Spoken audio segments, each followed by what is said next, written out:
Money's tight and the stocks are down in this town. A frown is the only crown. No more dreams of making it big. Just hope and pray we can still live. The market's crashed, the losses grow.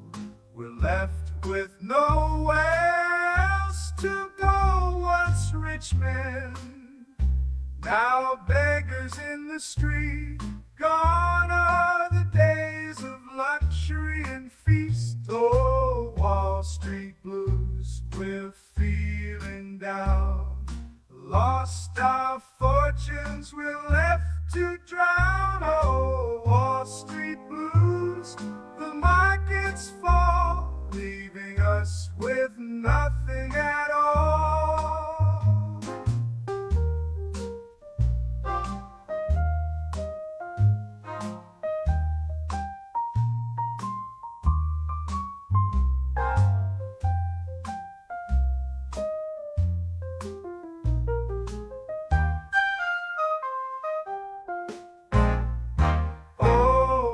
Street blues, we're feeling down. Lost our fortunes, we're left to drown. Oh, Wall Street blues, the markets fall, leaving us with nothing at all.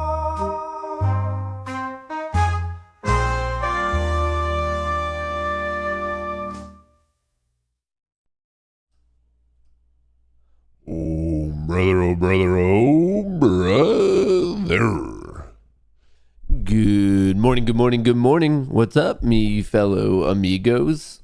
Have you guys seen the mini bloodbath that we're having this morning? I don't know if you guys have really even gotten out of bed yet, but I hope you got yourself a little cup of coffee the way I have.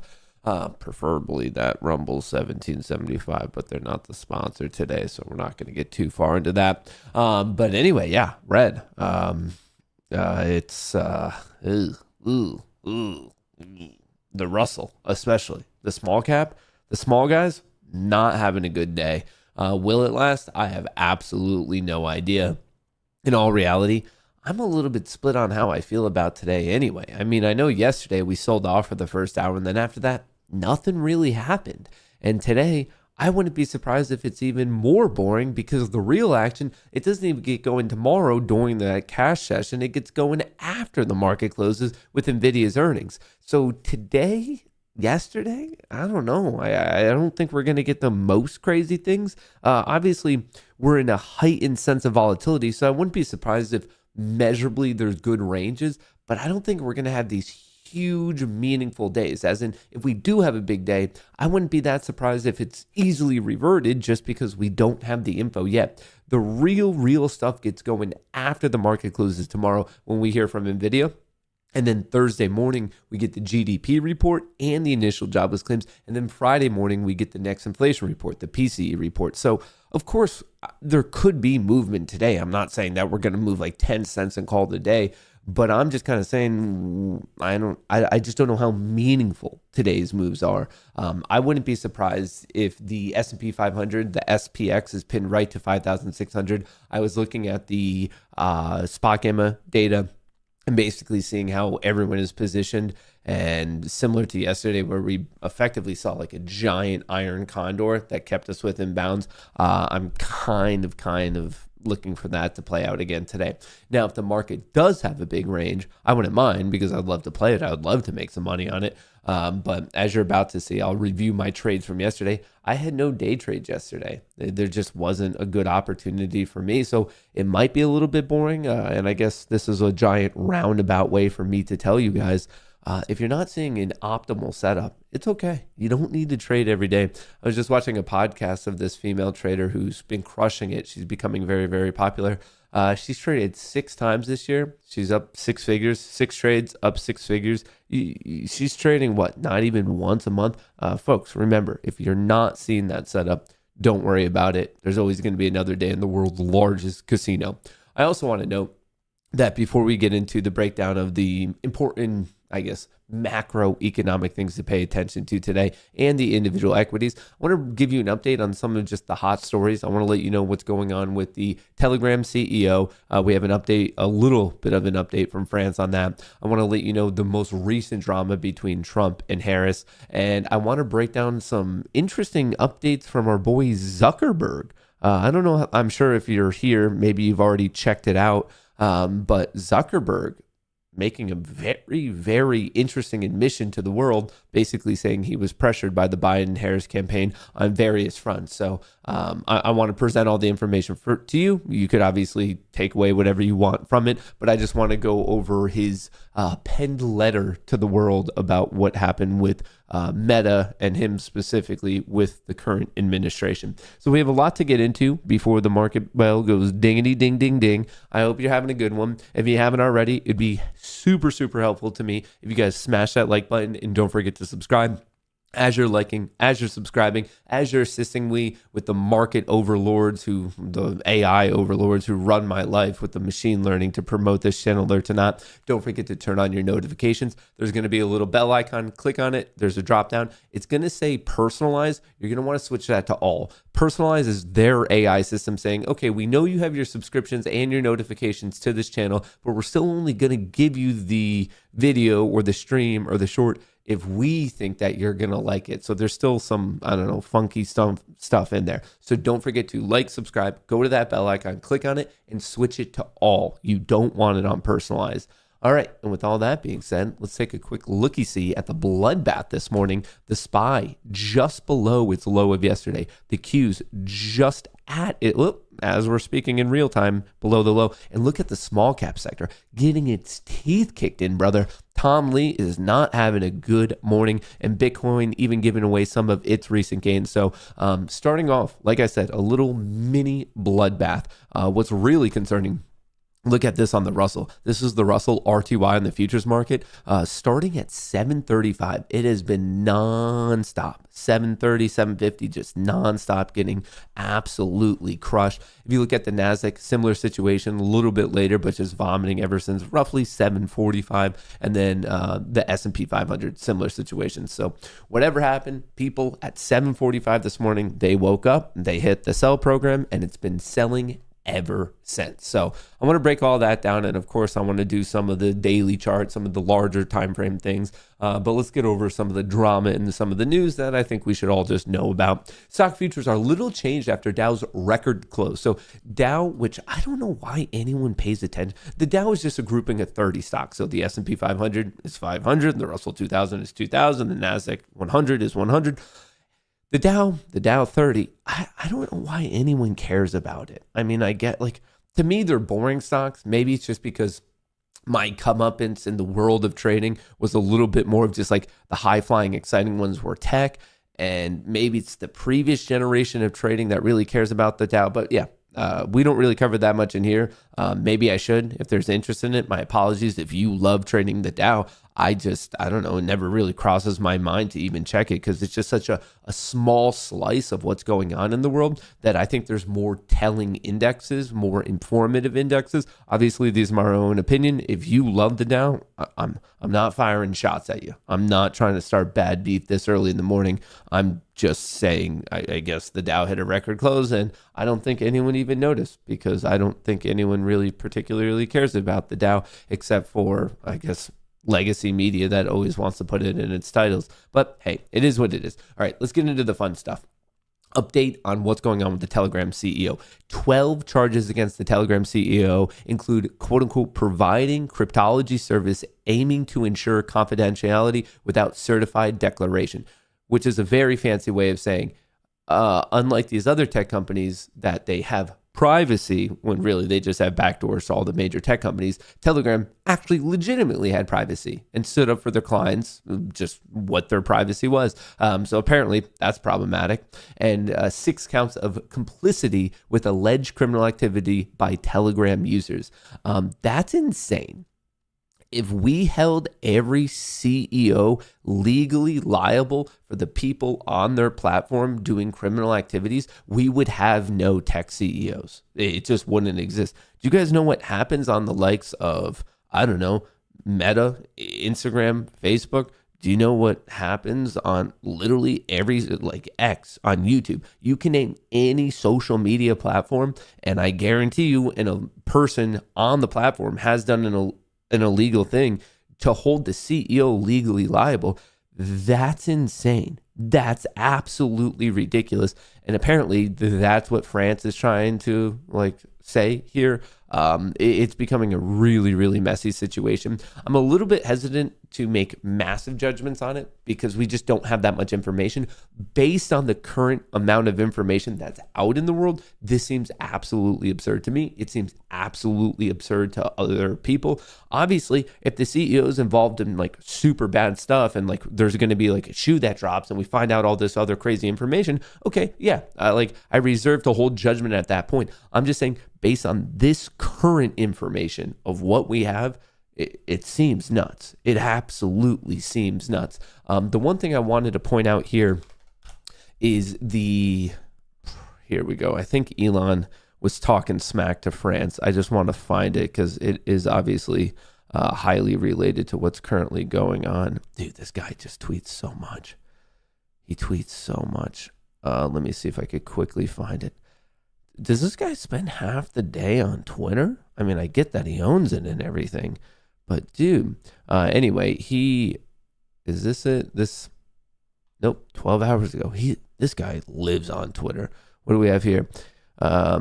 If he has committed such serious crime as to be arrested, the French prosecution should say what it is. So it's murky waters. We don't really have that much information. All right, I'm gonna have to find this a little bit later because I guess he has some hot fingers tweeting like no other. But he responded to France's president Macron and basically said, hey, dude, you should tell us what's going on because the world has a lot of questions. And I think that's pretty fair. The other drama in the world is the debate between Trump and Harris on ABC actually going to happen? Once again, it is, as of now, tentatively scheduled for September 10th, the day after Apple's event, oddly enough, which is September 9th. But anyway, I just wanted to kind of point out how, depending on whose side of the aisle we're on, as in the news source, you're going to get very different headlines. So the story is right now, the two campaigns are not specifically agreeing on the rules of the debate.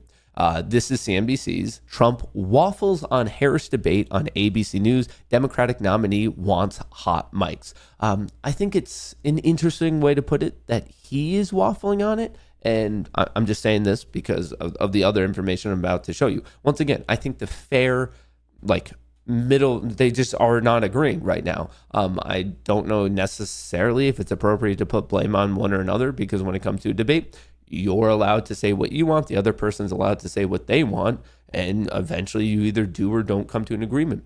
Republican presidential nominee Donald Trump is waffling on whether he will debate as agreed to with Vice President Kamala Harris on ABC next month. So very interesting that Dan put this up there because, yes, it was agreed upon, but also a certain set of rules were agreed upon. And now they're trying to change that certain set of rules, which Dan decided to not let the rest of the world know about. Trump questioned whether he should debate Democratic nominee Harris on September 10th, given what the former president suggested would be a hostile setting. Once again, I'm going to show you the clip of it, and I implore you to obviously make your own opinions here. But this seems to be Danny boy here seems to be pretty biased. Harris campaign wants hot mics for the showdown, but Trump campaign does not. So it's not really this hostile setting thing. It is the hot mic situation. So right here, the other side of it. So CNBC on that one, obviously favoring Harris a bit more. And then you have Colin Rugg here, who's going to be favoring Trump a little bit more. Breaking, Kamala Harris is trying to change the rules for the September 10th ABC debate, wants to be seated with a quote-unquote cheat sheet. So basically, she wants little note cards on her podium. For whatever reason, the vice president says she wants to have notes during the live debate. According to Jason Miller, the Harris campaign previously agreed to the same rules for the CNN debate, but is now trying to back out. Enough with the games. We accepted the ABC debate under the exact same terms of the CNN debate. The Harris camp, after having already agreed to the CNN rules, asked for seated debate with notes and opening statements. We said no changes to the agreed upon rules. So to me, that seems very different than the way CNBC is promoting it. Does anyone else notice those differences there? Of just one is saying that Trump is waffling, and now this just seems like really strange reporting, and this is actually the truth. If Kamala Harris isn't smart enough to repeat the messaging points her handlers want her to memorize, that's their problem. This seems to be the pattern for the Harris campaign. They won't allow Harris to do interviews, they won't allow her to do press conferences, and they won't give her a cheat sheet for the debate. My guess is that they're looking for a way to get out of any debate with President Trump. And then obviously everyone's playing the clip of when Tulsi Gabbard, back in the last election, completely bodied her. So just to tie this all together, this is the actual commentary of when people were asking Trump if he's really truly going to be pulling out because of this hot mic situation. Obviously, I'll let you come up with your own, judgments on it. Okay. Would you want the microphones muted in the debate whenever you're not speaking? We agreed to the same rules. I don't know. It doesn't matter to me. I'd rather have it probably on, but the agreement was that it would be the same as it was last time. In that case, it was muted.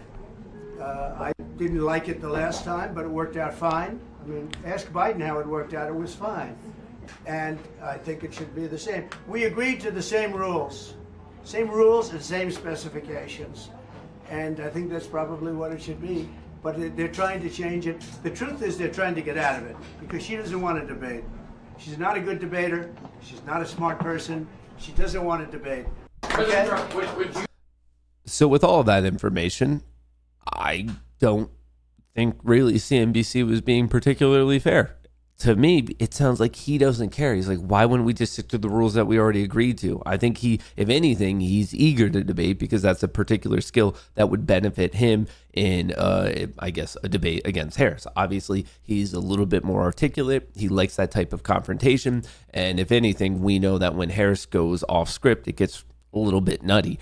So if anything, you would expect from a strategic standpoint that he would actually want more and keep pushing him. Hot mics, we saw what happened with Clinton. The dude loves hot mics. So this whole thing, I'm a little bit confused on it. But we're going to see how it plays out. So that's a little bit of the political drama. And just to keep you guys up to date, you can already apparently bet on this. Microphones muted during the ABC debate. Apparently there's a 44% chance. So you could get a 50-50 odds on this one from Polymarket. Will Trump and Harris debate before the election? Before it was 100%. And even with all this drama, it's dropped, but only a little. It's at 87. Sorry, it wasn't at 100. Previously, it was at 96. So it went from 96 down to 87. So it's still incredibly likely. I don't really foresee a situation in which we get all the way to the election and we haven't had a debate between the major two candidates. That would be absolutely insane. I guess theoretically it could happen, but we're going to see. As of right now, it sounds like things are going to get rocking on September 10th. Just so everyone knows, mark your calendar. Even though we're normally talking about Polymarket and the bets, and we know they're 50-50 in the recent polls, roughly 50-50, those haven't changed much. So I thought it'd be cool to kind of show you guys where we're at with 6 of the major swing states. What I found interesting is one of the swing states, Georgia, 16 electoral votes, obviously an important one. Trump has a huge lead. But if you start to look at other ones, such as Michigan, once again, 15 electoral votes, Harris has a huge lead. In fact, it's actually very similar. So those two kind of like canceling each other out. And then all of a sudden you have Arizona and Nevada where Trump has a smaller lead, Wisconsin where Harris has a smaller lead, and then Pennsylvania, which at this point in time is about 50-50. So with respect to swing states, this is actually really close, way, way closer than Biden. So just want to share you the numbers. Obviously, I think this is important. I don't really care who you vote for. I just think everyone should go out and vote. So if you haven't already, I believe deadlines in a lot of states are coming up. Please register to vote. It's a free thing to do. You can send in your ballot if you don't want to go there. But obviously, I don't know. I think it's kind of fun to go there in person. But like I said, I don't really give two shits who you vote for. I just ask you to be a little bit informed at minimum, and please, please vote. All right. The other hot news is Zuckerberg. This is actually a surprise to everyone. This dropped yesterday. If you did miss it, Zuckerberg wrote a letter to the world about his interaction with his company, aka Meta, aka Facebook, and the current administration. Zuckerberg says White House, quote unquote, pressured Meta to pull Rona posts. So here's the giant letter.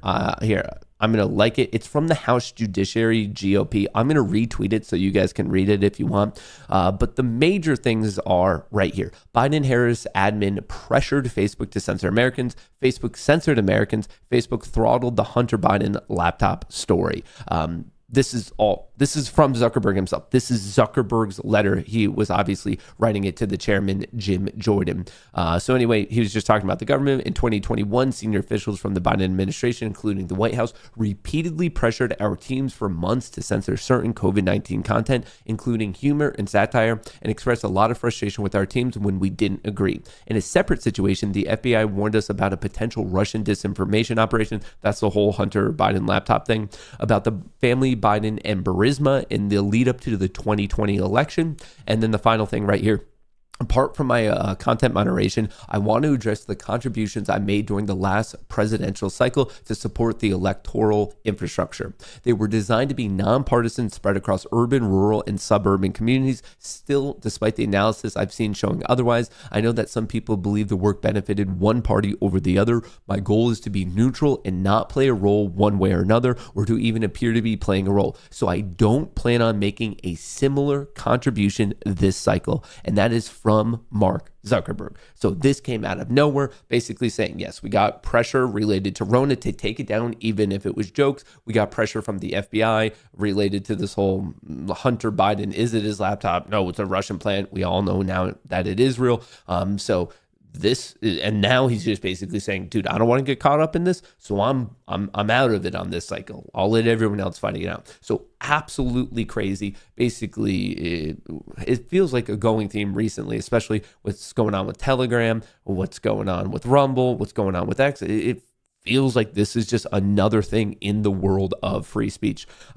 This is from Chris Pavlovsky, the CEO and founder of Rumble. This is explosive and damning. In 2021, during Rona, Rumble told the media to pound sand. We told tech companies threatening to cancel us to pound sand, and we did not fold. Glad to be on the right side of history.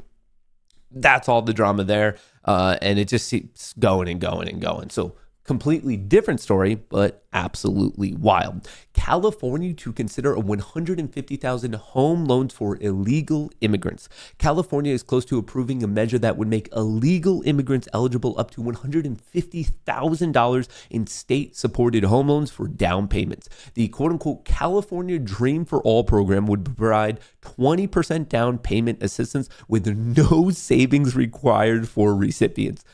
I feel like I've heard this story before back in 2008, but maybe I'm the crazy one. Governor Gavin Newsom's spokesperson said he would evaluate the bill on its merits if it reaches his desk. Critics argued that this measure could incentivize illegal immigration to the state. No crap, duh. On top of that, Elon quote tweeted it.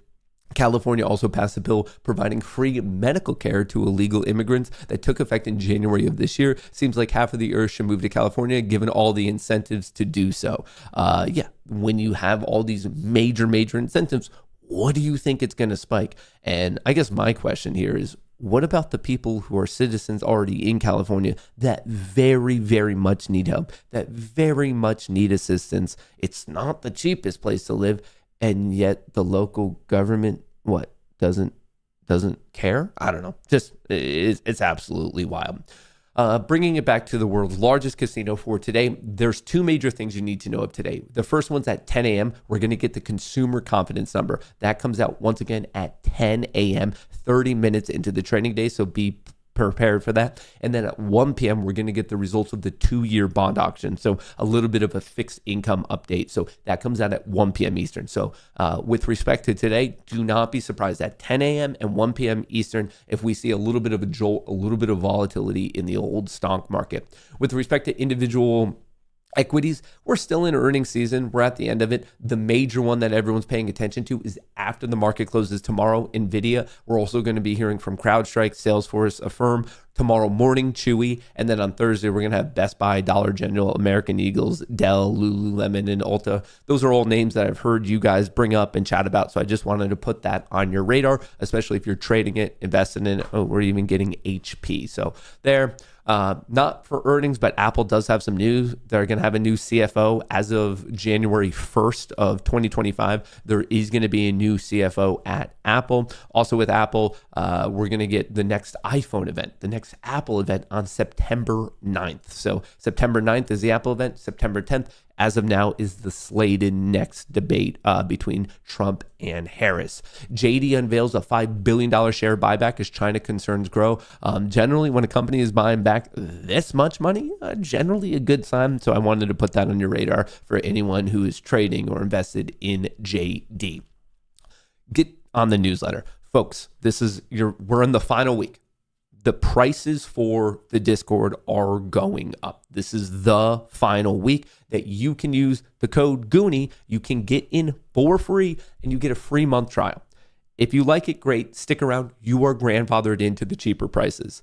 Now, if you don't like it, just cancel your account within the first month and it never costs you anything anyway. But right after Labor Day, the prices will be going up. So right now, I highly recommend that anyone listening to this does sign up because it's free. Just make sure that code Goonie is applied. It's in the description of the video. My mods will drop it in chat. Just follow that link. If you have any issues getting connected to the Discord, I will personally assist you. Reach out to me, media@matthewkors.com, or DM me on Discord, MMK147. But what do you get? Not only do you get my trades, the Piper signal, the salad bar signal, all the previous lectures, you're going to get this newsletter, but you get just voice chat with all other people who are day trading or swing trading, or basically just in there every single day chatting about trading.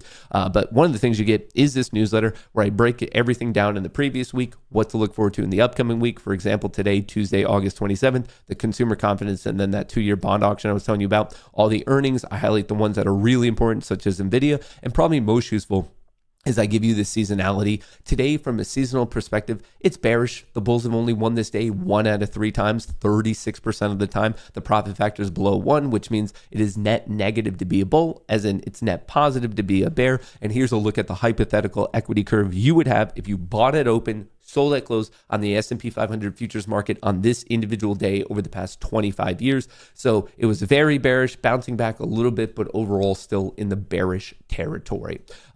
Here's my update from yesterday, the daily DGen report. This is another thing you get. I didn't do anything. I made a swing trade, but I didn't have any day trades. My trades were non-existent. I thought yesterday's price action was really choppy.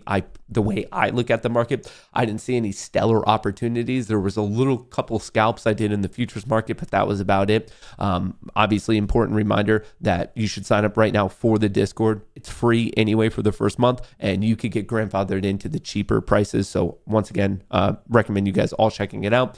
Piper did fire pretty late yesterday at 11:55 in the morning. Ended up being bearish with a 4 out of 5 confidence. Obviously, that ended up hitting. So this was a return of $34 for every 366, and obviously that's the minimum sizing. It could have been scaled up for every $366 in your account, but it was a $34 return. And then here's a look at my swing trades. Obviously, this was called out in real time in the Discord, but I have SPY puts and Q puts. And judging how things are going this morning, it looks like they're going to be nicely green when market actually opens today. So this is unrealized. Yesterday, obviously, it was a little bit early because I was in the red when the market closed, but it looks like this morning I should be nicely in the green. All right. So with all of that being said, that's where we're at. Obviously, we're going to talk about Apex a little bit later. They are today's stream sponsor. If you use that code Goonie, you're going to get 80% off. This is where I do all my futures trade. It's where I do all of this stuff right here, all of this good stuff. When you see me trading my 20 accounts, this is all funded by Apex. So right now, I'm just bringing it to your attention because the 80% off deal is ending today. You have 14 hours left. If you use the code Goonie, you're going to get that 80% off. And let me see it right now. So right here, currently 167, 80% off of that. That means you're going to be paying about $34 for the 50K account. Obviously, you should use whatever size account you're going after, but I just prefer the 50K myself. But it's a classic SIMDA funded company where you take their test. If you do well on their test, then you can trade with their capital. And if you trade well with their capital, then you get to keep the money. All the details are right here. Receive 100% of your first $25,000 per account. I have 20 accounts. You can have up to 20 and 90% beyond that. 2 payouts per month, trade full-size contracts, no scaling, no daily drawdowns, trade on holidays. It's all in the futures market. I mean, you guys see me doing it literally every single day. I like to trade the NASDAQ just because I think it has super good range, but it's been going well recently. I mean, if you look at it, I mean, some of my accounts are actually up $6,000, 55. They all start at 50K. So 55, 55, 55, 55, 55, 55, 55, and then a couple at 54. So this recent push, I don't know, we're on a good one lately. We are very much on a good one. So hopefully we can keep that going today. Obviously, just to prove it to you, I haven't traded any of these yet. There are no trades, and hopefully by the end of the day, we're going to have 20 for 20. That would actually be particularly ideal, but we're going to find out what the market gods have in store for us. And finally, before that bell goes dingity ding ding ding, I just want to do a little bit of a chart review before we all get sucked into the minute by minute movement. Potential double top situation here on the SPY. Obviously, the all-time high is 565.16. We hit that back on Tuesday, July 16th. We came up to 564, so within $1. And I'm worried that this might be a classic topping pattern if we start to break below these recent lows. Clearly, we have lows between, 557 and 559. If we start taking those out and close below it, not so good. And if you look on the options market, we know that there's a lot of options structured around 555. Remember that, 555. If we break below that and close that, we go from risk on to risk off. There would be a clear options market shift if we end up below 555 on the SPY. Very important level to pay attention to, currently trading at 559. With respect to the Qs, even weaker, didn't even come close to double topping. If anything, we just have a lower high. Similar situation, if we take out 471, then I'm going to be looking for this downside gap fill to 465. The Russell had a great day to close out last week, but this morning it's a little bit weak. I do want to put on your radar, it does have an upside gap fill at 220.08. I don't know if I'd be particularly playing that this morning though, just because the Russell is so incredibly weak. But the upside gap fill would basically be to the closing value or the low value in the final closing bar here. That would be the range you'd be looking for on the small cap sector. With respect to Bitcoin, there's a chance that this breakout is a fake out breakout. I want to see how it reacts to this EMA line around 61,000. So obviously bouncing off the trend line, coming up, breaking out, and then just a little lethargic movement. But let's see if it can capture itself here. Obviously, if it breaks down, then we're going to be watching 58,000. But this is, it's almost game time for Bitcoin to make some form of a decision. There's a good chance that's going to be inversely related to whatever the dollar does. So if the dollar continues to show weakness, I would expect not only gold, but also Bitcoin to be looking pretty good. So watching the dollar, and then also more specifically, you might want to pay attention still to the pairing between USD and JPY, just to know what in the world might or might not be happening with the old yen carry trade. So with all that being said, let's crush it today. Dingity ding ding ding. The world's largest casino is now open. Best of luck to all. Play responsibly, and if not, have buttloads of fun. All right. Whoa, brother. Oh, a Scooby. That wasn't a Scooby snack. I don't know what happened with my voice there. But you guys know me. I'm not going to be doing anything crazy or fancy for the first 5, 10, 20 minutes. I want to see what the opening range is. I want to know, are people buying this dip? I want to know if they're just running for the hills, selling like no other.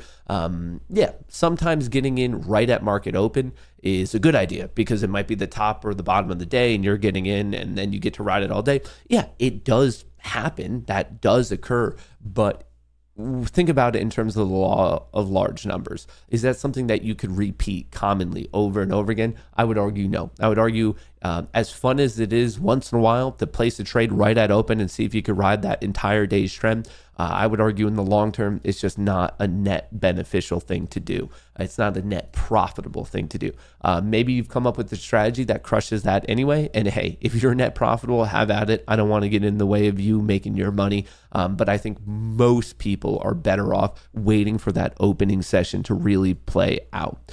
Here's some video. We'll put that up. So top left is the S&P 500, bottom left is the NASDAQ 100, top right is the Russell 2000, and then the bottom right as of now is NVIDIA. Obviously, everyone's paying attention to NVIDIA. They are reporting after the market closes tomorrow, not today, after the market closes tomorrow. The Russell's already taking a hit. The SPY's taking a hit. The Qs, what are we doing? Just a couple minutes in and everything just started flashing red.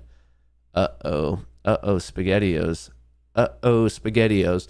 All right, here is the earliest look at, I guess, the S&P 500. Let's look at the equities here. We don't have that much data, but let's just bounce around and see what we're, a little bit of a pop, a little bit of a drop, but once again, we just don't have that much data.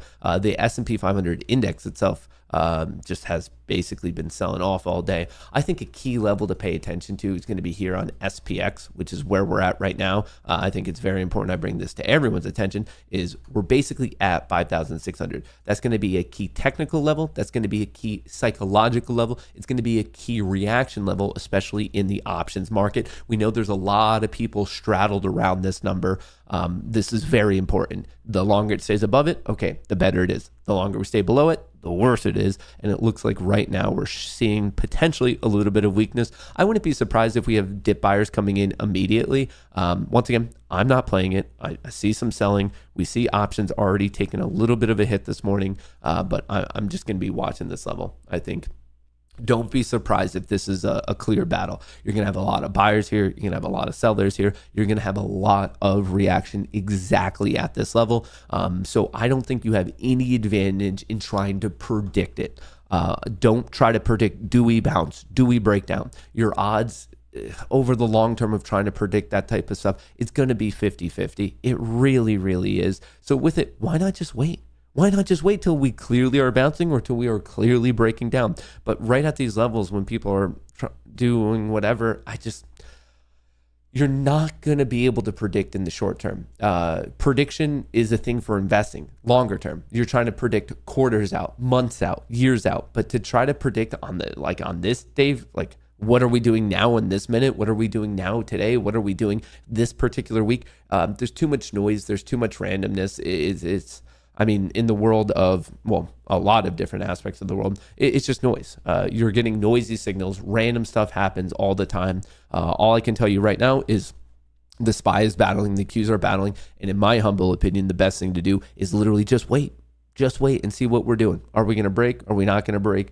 To try to come to this level and be like, I'm going to short, it's going to go down. Well, it already bounced. And on the flip side, it could screw you over the other way. If you're buying here, it could have easily just got cracked and dumped. And I guess as long as you have good risk management, I don't really mind you doing anything, but just don't let your risk get out of control, whether it's due to size, whether it's due to your risk levels being too far away, whether it's to playing a leverage asset that you don't quite understand.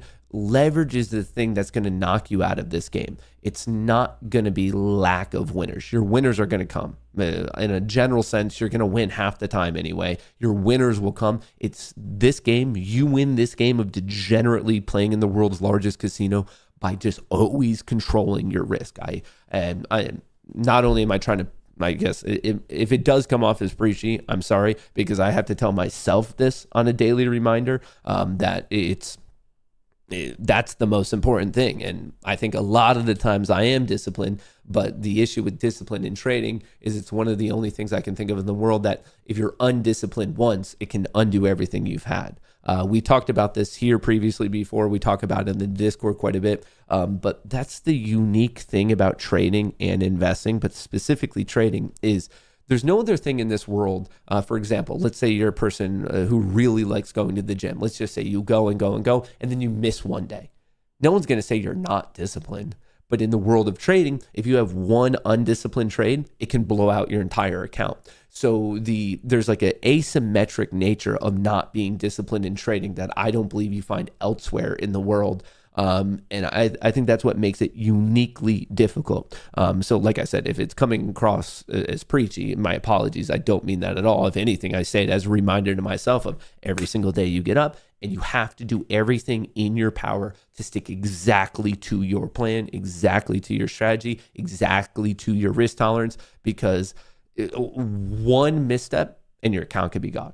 One misstep and your account can be gone. So this is your daily reminder: calm, cool, collected. Let the market gods, let the tarot cards tell you what you're going to be doing on any given day, and just rock it from there.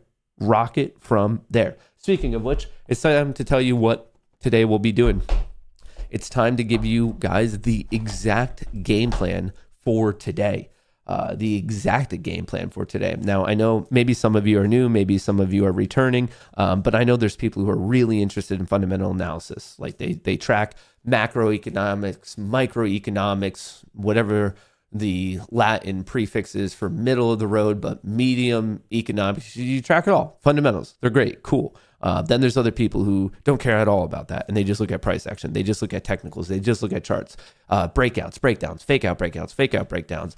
They use every single technical indicator in the book. They use Fibonacci. They use this, that, the other thing. That's a whole nother camp. And then there's people who blend the two. I would argue it's all fake. I would argue it doesn't matter at all. I would argue the only thing that really, really matters in terms of getting a clear-cut understanding of where the market is or isn't going is going to be by using tarot cards. And that's exactly why on a daily basis, I take it upon myself to directly communicate with the market gods who are running this entire casino. And I just want to let you know what they plan on doing with the market per day. So with all that being said, 3, 2, 1, no cheating, no looking. All right. Come on. What do we have today? Oh, brother.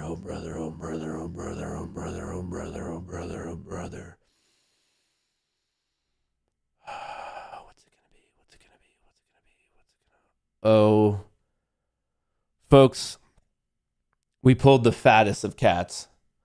Look at that little fat cat, aka the 3 of Wands. I think this is actually subliminally messaging us that in our conversation about being disciplined, that if you're not disciplined, you're going to turn into a fat cat. I have no idea what the 3 of Wands is, but I'm telling you out of the gate, it's probably going to relate to you need to be disciplined or you're going to turn into a fat cat. Just maybe some of you are going to find that offensive, and you probably should, because then that means maybe you're the fat cat in this situation. But I'm just letting you know what the word. Don't shoot the messenger. Don't shoot the messenger. It's not me. I'm just telling you, don't be the fat cat. 3 of Wands. Vision, new horizons, exploration. The appearance of this card means that your plans have progressed or a short-term goal has been reached, but consider the long-term too and embrace the changes that are needed. Travel, study, and new ventures are well starred, and assistance or a partnership may speed you on your way. It feels like it's telling us to go to Texas Roadhouse. I don't know. Maybe I'm interpreting this one wrong, which would be rare because I have a 100% accuracy when it comes to tarot card interpretation. But is anyone else getting? Am I the crazy one here? That it feels like it's telling us to go to Texas Roadhouse? Travel, study, and new ventures. Okay. New horizons, exploration. I don't know. The more I read it, the more evident it becomes. It feels like it's telling us to go to Texas Roadhouse. Order submit. Target filled. Hello? What are we doing? What are we doing here? What happened? Apparently only one locked in. We got some slippage here. Was there something happened? Come on, make me my money. We just went short a lot. You could see from the giant red on Target filled. Texas Target Roadhouse, filled. Texas Roadhouse. Target filled. And just like that, we made some money. All right, 332, 332, 332. We have a little bit more to go on some of these. Some of them fully locked in, fully good. Other ones we have a little bit of movement. A little bit of movement. Come on, keep coming down. Give me the money, give me the money, give me the money, give me the money. Come on, brother. This is just like the little extra bonus target that apparently doesn't want to be locking in. Apparently doesn't want to be locking in. Ugh. What did options do? Because we just saw that vomit, and now unfortunately we're seeing a bounce. Bouncing off of 472. Let's look. Ooh, options are not looking good. Yeah, I'm not worried at all. Look at the Mag 7. The options are not giving a shit about this bounce, at least as of this moment. So let's see. We've just been puking ever since 934. A little bit flat, a little bit of an upswing, and then the peak of the day was 934. And ever since that, options have been pretty freaking bearish for Apple, Amazon, Google, Meta, Microsoft, Nvidia, and Tesla. If you look at the S&P 500 equities, not the index itself, but the 500 equities that make it up, the equities bounce a little bit, but they're getting smoked right now. And then the actual index, this is the real reason for the little momentary bounce, but even that is not getting that much follow through.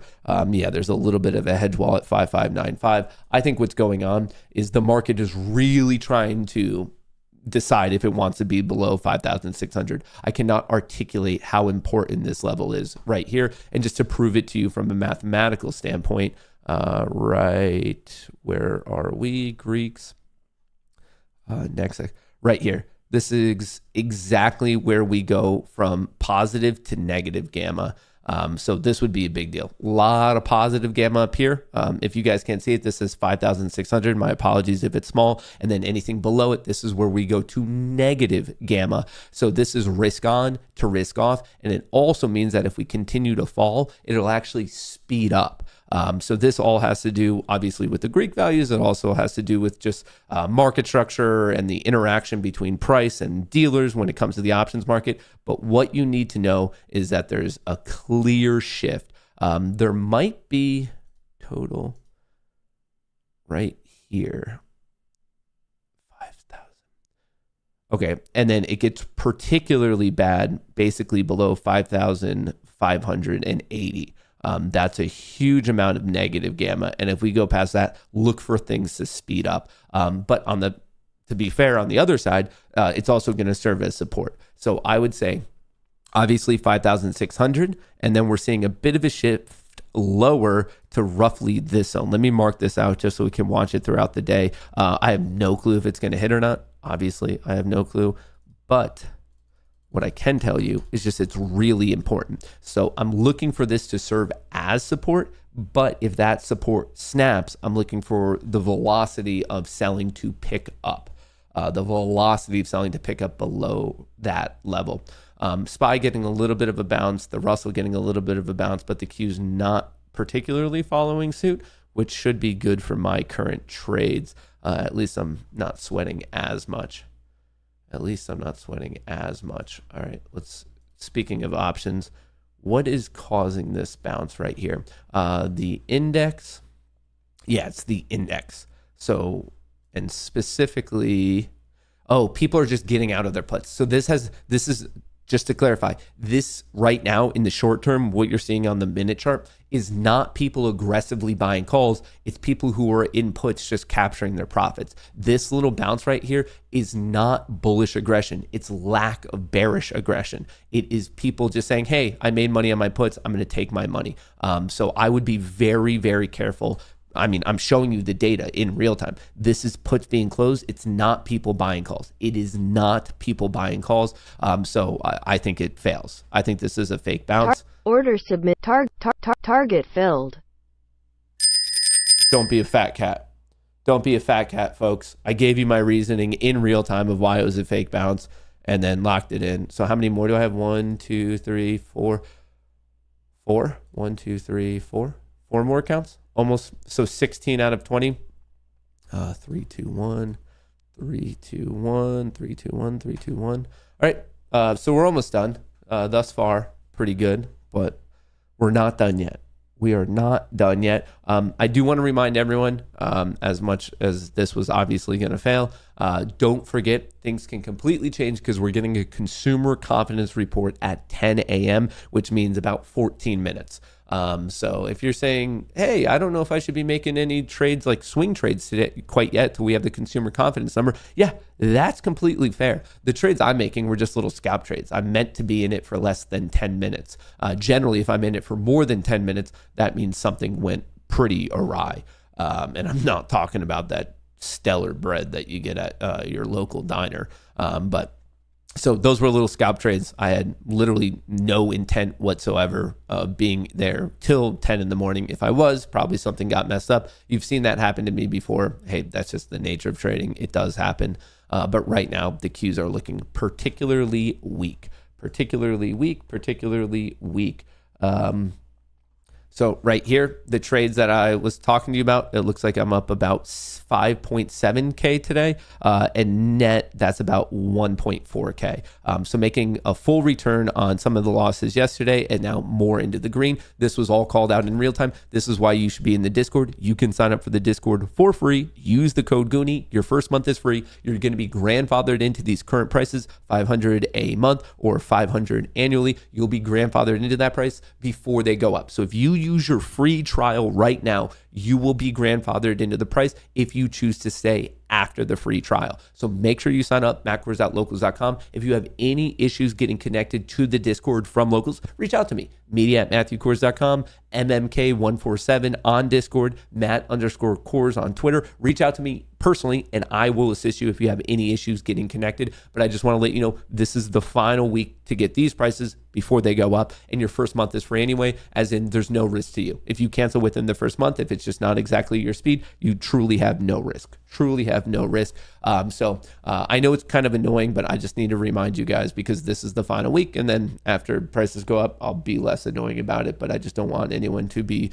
that person where you're like, dude, I just missed it by a day. And then it becomes an issue. And I have to reach out to Locals to see if they could do it. They're going to say no. And it just is very, very problematic.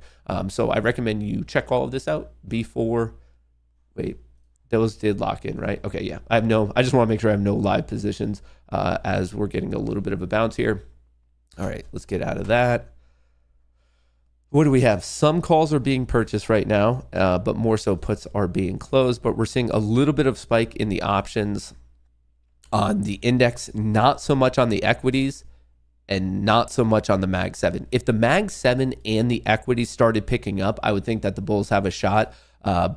But I'm just not seeing it yet. I would say that we need a little bit more data. But since we are bouncing off of this low, this is a perfect time to mark out said low. Mark it out. We'll mark out the highs and the lows to know just if we're making any new extremes. Once again, even I see this. I see the higher high. I see the higher low. I see that. But the reason I'm not playing it is because, well, first of all, it's too early in the day. And second of all, the options market is not giving a clear signal that, yes, the bulls are stepping in. The options market is saying that some of the bears are taking their profits, which is just basically causing the market dealers to have to unhedge. So when they unhedge, they're getting out of short positions. So they're buying back a little bit, but it's not that convincing. I'm not seeing bullishness right now. I'm seeing a lack of bearishness. And those are two very, very, very different things based on what you should be doing with your own trades and your own positions. And obviously you would not even be able to know what's going on if you didn't have spot gamma, but you could see it right here. That's what this is. This is spot gamma. But see how the Mag 7 only came up a little bit. See how the equities only came up a little bit. What it is right here. I mean, I could just show you. People are taking their profits on puts. There's some calls coming in on the index, but we're not seeing calls come in on the equities or the Mag 7, at least not right now. The SPY, with that being said, anything can change on a moment's notice because this is real people trading. So we could see a big buyer or seller step in right now or in 10 seconds. I have no idea. But these are just obviously the things you should be paying attention to. But with this, once again, just to articulate this, I fully understand that I've traded a little bit already on futures. They're just scalp trades. Don't worry about that. In terms of today, I don't think there's any advantage for you to be placing a trade that you're like, oh, I'm going to swing a trade, this, that. Just wait for the consumer confidence numbers to come out. They're coming out in 10 minutes. You can have enough patience and discipline to wait 10 minutes because the markets, I mean, I could bet you any amount of money that right at 10 a.m. there's going to be a big jolt in one way or another, unless, I don't know, unless the date is delayed again, which I don't think it'll be. But without knowing that number, it's a binary bet of like, it's 50-50. You're flipping a coin. Either it's the market's going to react well or it's going to not react well. But why not just wait? What the consumer confidence numbers are coming out at 10 a.m. So let's just wait. I hope Matt misses your post. No lectures today. Wait, who are you yelling at, Jader? Who are you? I don't know what post.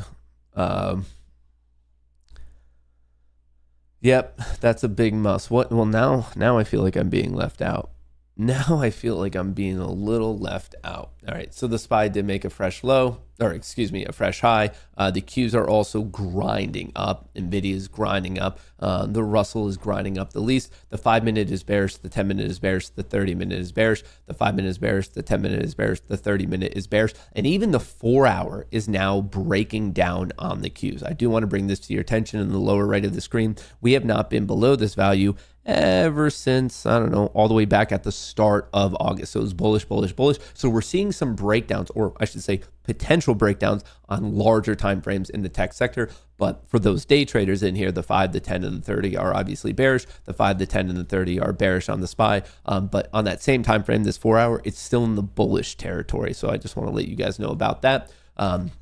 The Russell 5, 10, and 30. So across the board, ES, NQ, and RTY, the S&P 500, the NASDAQ 100, and the Russell 2000, the 5 and the 10 and the 30, on all of them is bearish. On all of them across the board, 9 for 9, bearish. And then if you go to a larger time frame, S&P 500 and Russell 2000 are still bullish, while the NASDAQ just recently went bearish. So just want to put that on everyone's radar. Also wanted to point out this exact level we were talking about of 5,600 of will this hold or not. There's also this upside gap though right here of 5,616, but this was going to be a very tough level to break, 5,600. I'm a little bit surprised about the height of this bounce, a little bit surprised about that. But the fact that it's bouncing off this level on the first attempt, not at all surprised. This is that key and that important and that pivotal of a level.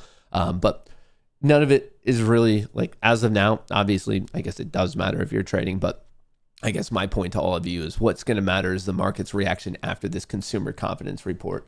Hang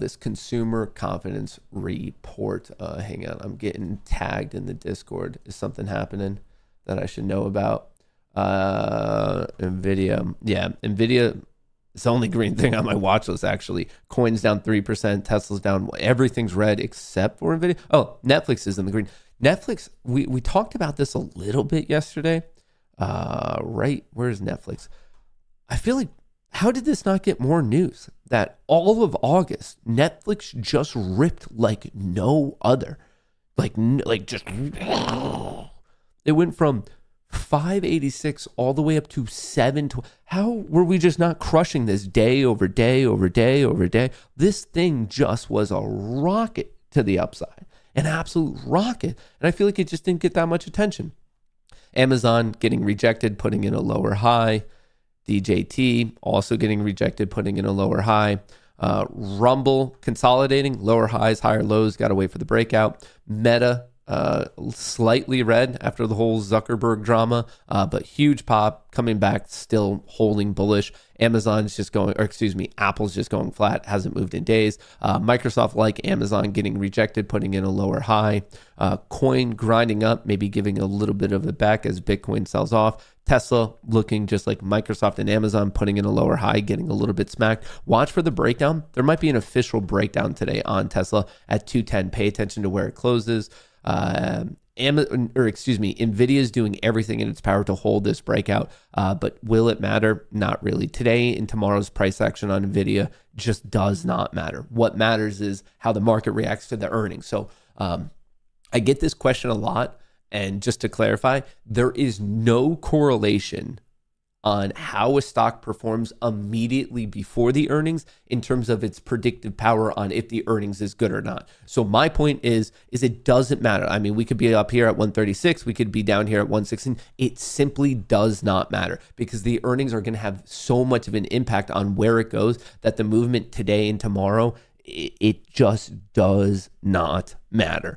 So yeah, it's saving itself, but mostly it's going sideways like Apple, but that makes sense. It's going sideways because everyone's just waiting for the earnings. So I think this is a not smart play to be day trading right now because it's fugazi. It just doesn't matter at the moment. Bitcoin turning, but still technically holding. So we're going to watch that one. Gap down, and the Russell actually just hitting an intraday low. So the Russell's looking particularly weak right now on a relative basis to the SPY and the Qs, which made fresh highs. So let me remark the current highs just so we could pay attention to it. I want to know the highs and the lows before this consumer confidence report comes out. So the Qs went below this shelf, saving itself for now. The SPY, once again, going below the previous lows, but saving itself. Here's NDX bouncing off of the low from Friday of last week. SPX still holding, not really breaking down. So that's the situation. That's the skinny. That's the skinny on the situation for right now. And let's just go back to this one here. You know what we'll do? We'll make it actually a little bit more exciting. We're going to get this and we're going to get rid of that. Do a little bit of, and actually we're going to get real degenerate with it. The old 15-second super trend.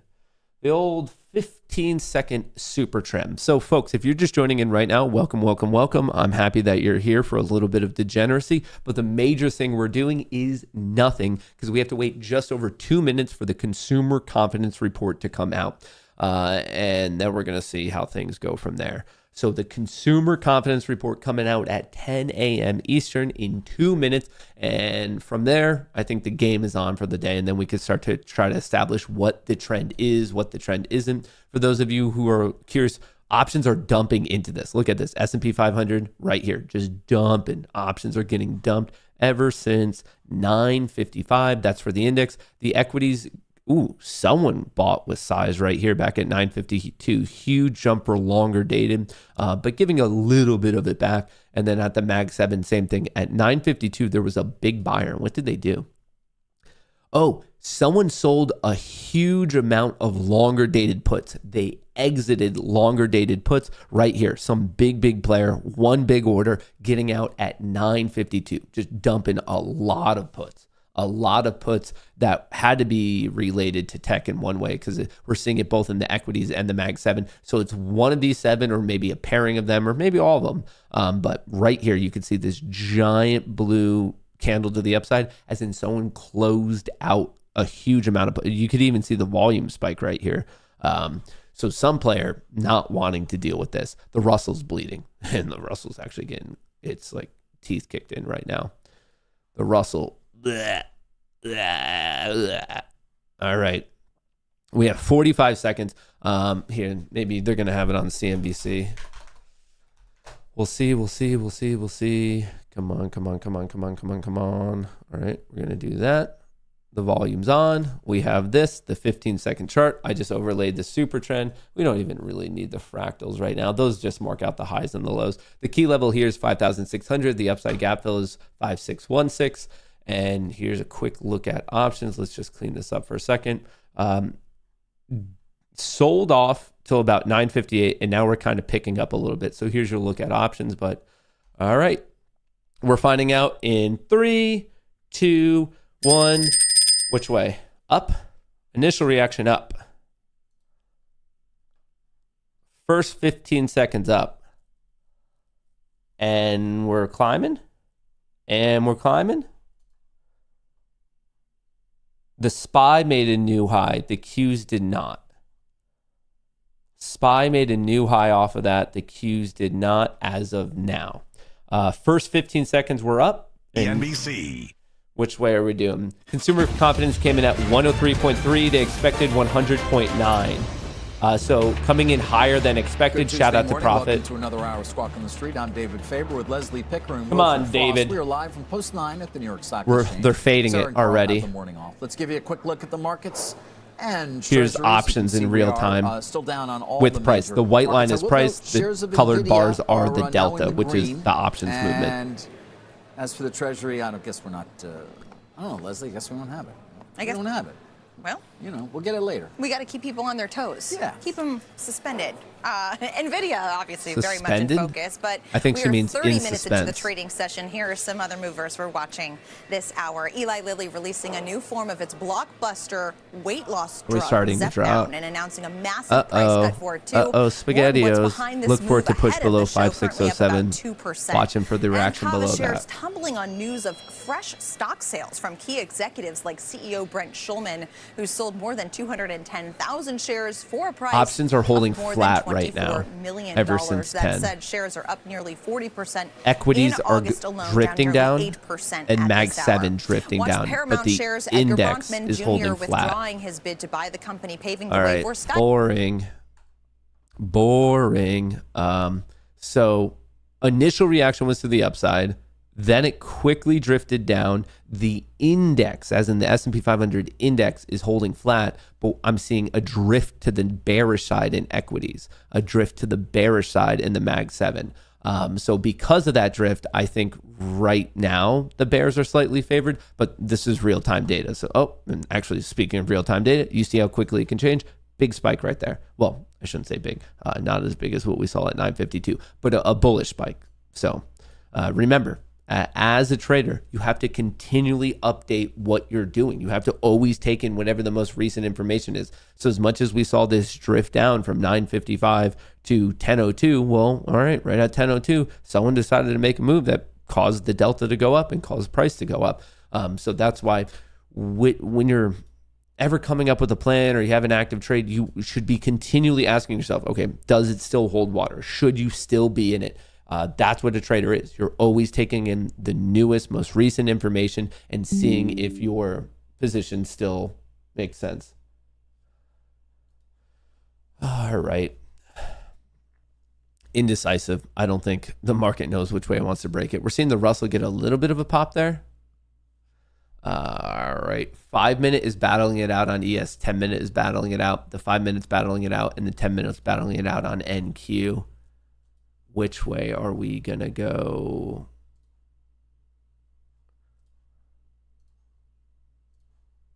All right.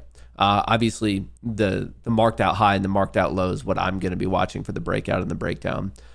If we break out, that means the 5 minute and the 10 minute are getting back into that potentially bullish zone. But if we break down, that means the current trend will just be continuing. And in real time, it looks like we're a little bit closer to breaking down. If the S&P 500 does break down, obviously the next test is this key psychological level, the key technical level, the key level in the options market. 5,600 is the watch of the day. And if you want to know roughly what that is for the SPY, it's just below 559, just below. Call it like 558.90 is like roughly the same level. What's everyone's vote? Where do you think we're going to go? Do you guys think we're going to bounce and rip today? Is a bullish day? Are you guys bullish in here today, or are you bearish? And I do want to remind you that we pulled the fat cat card. We pulled the fat cat card, if that sways anyone's opinion on what we're doing today. Oh, shout out to Instigator. Hindenburg Research just came out with a new short on SMCI, super micro, fresh evidence of accounting manipulation, sibling self-dealing, and sanctions evasion at this AI high flyer. SMCI, is it getting murked on this? I mean, it's down 4%. Super Microcomputer Inc. is a $35 billion server maker based in Silicon Valley, California, that has ridden the wave of AI enthusiasm. Our 3-month investigation, which included interviews with former senior employees and industry experts, as well as a review of litigation records, international, corporate, and custom records, found glaring accounting red flags, evidence of undisclosed related party transactions, sanctions, and export control failures, and customer issues. When Hindenburg comes out, it has a big impact. I mean, these are very, very thorough. They publicly share all of their evidence. This is not going to be good for SMCI. I wonder if they intentionally dropped this the day before NVIDIA's earnings. So anyway, this is free. You can get it on hindenburgresearch.com/SMCI if you're reading it. But if you are invested in SMCI, if you're trading SMCI, if you are interested in it, I highly recommend you check this out. There's other short, short thesis firms that, I don't know. I think a lot of them don't carry water, and a lot of them just the market doesn't respect. That is the opposite. Hindenburg is probably the most respected one. So this is going to be a big deal for SMCI. I mean, it's down 4%, already costing them billions of dollars. But we're seeing, and it's already been drifting down. I mean, it was high flying at 1,200. We're already all the way down to 500. Man, is Hindenburg going to send this thing sub 4? Definitely something to pay attention to. So please be, and this is going to have an impact on the semiconductor. This is a big deal, actually. A lot of the times, Hindenburg, they end up getting involved with companies that just no one's ever heard of before. In a certain sense, just don't matter. But SMC, this is a huge company in a very important sector. So I'm going to take the time later on today after the morning show to kind of read this and wrap my head around. But it sounds like my knee-jerk reaction, it sounds like they've been playing a little bit of funny business in the world of accounting. Sounds like they might be making up a little bit of their own reading, writing, and arithmetic there. Why am I getting disconnected? Hello? All right, let's go back to this. SPX. Range bound. You just have to wait.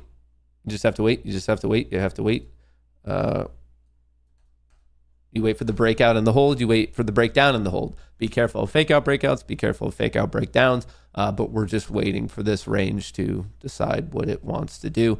Because where was 10? Here was the 10 a.m. report. The 10 a.m. report doing its thing. Drifting to the upside a little bit right now. I don't like it though, because the Mag 7 is still drifting down. Equities still drifting down.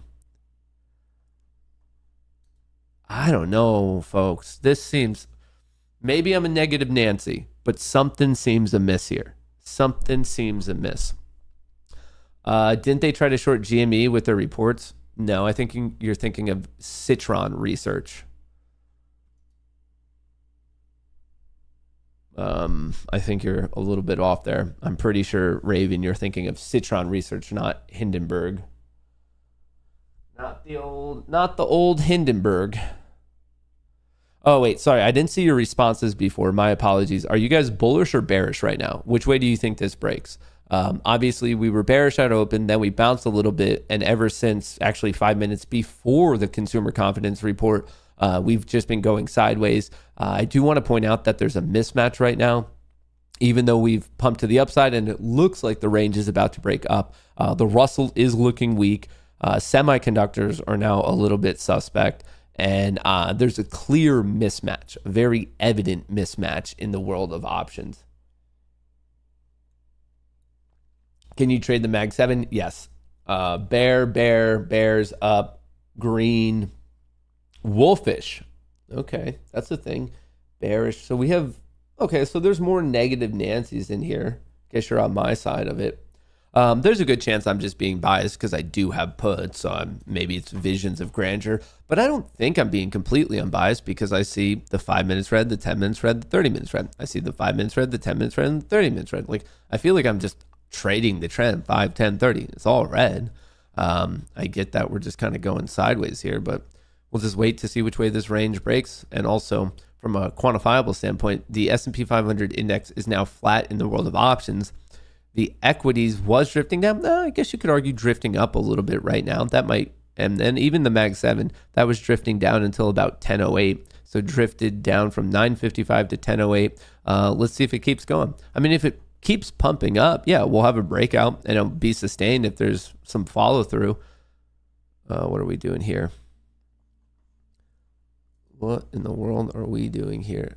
Don't I still have to trade some of these? Hang on, let's zoom out a little bit. What did I do here? Three. Or target filled. Oh. I guess we were trading. So I'm done. That was cool. Locked in some money. So here's my P&L in the day. My best one made $300. My worst one made $160. But you could count them up. Traded 20 for 20. Looks like a third of them were at 160, a chunk of them in the 200s, and then once again, the best one all the way up at 300. But there you go, 20 for 20. Obviously, these were all done and handled via Apex. I just want to let you know that they're 80% off. Eval and $40 reset deal is ending in 13 hours. If you use that code GOONIE, you're going to be able to get the discount, that 80% off with the coupon code GOONIE. So check it out. I mean, for me, I'm trading 20 accounts that were all funded with 50K. Folks, I don't have $1 million.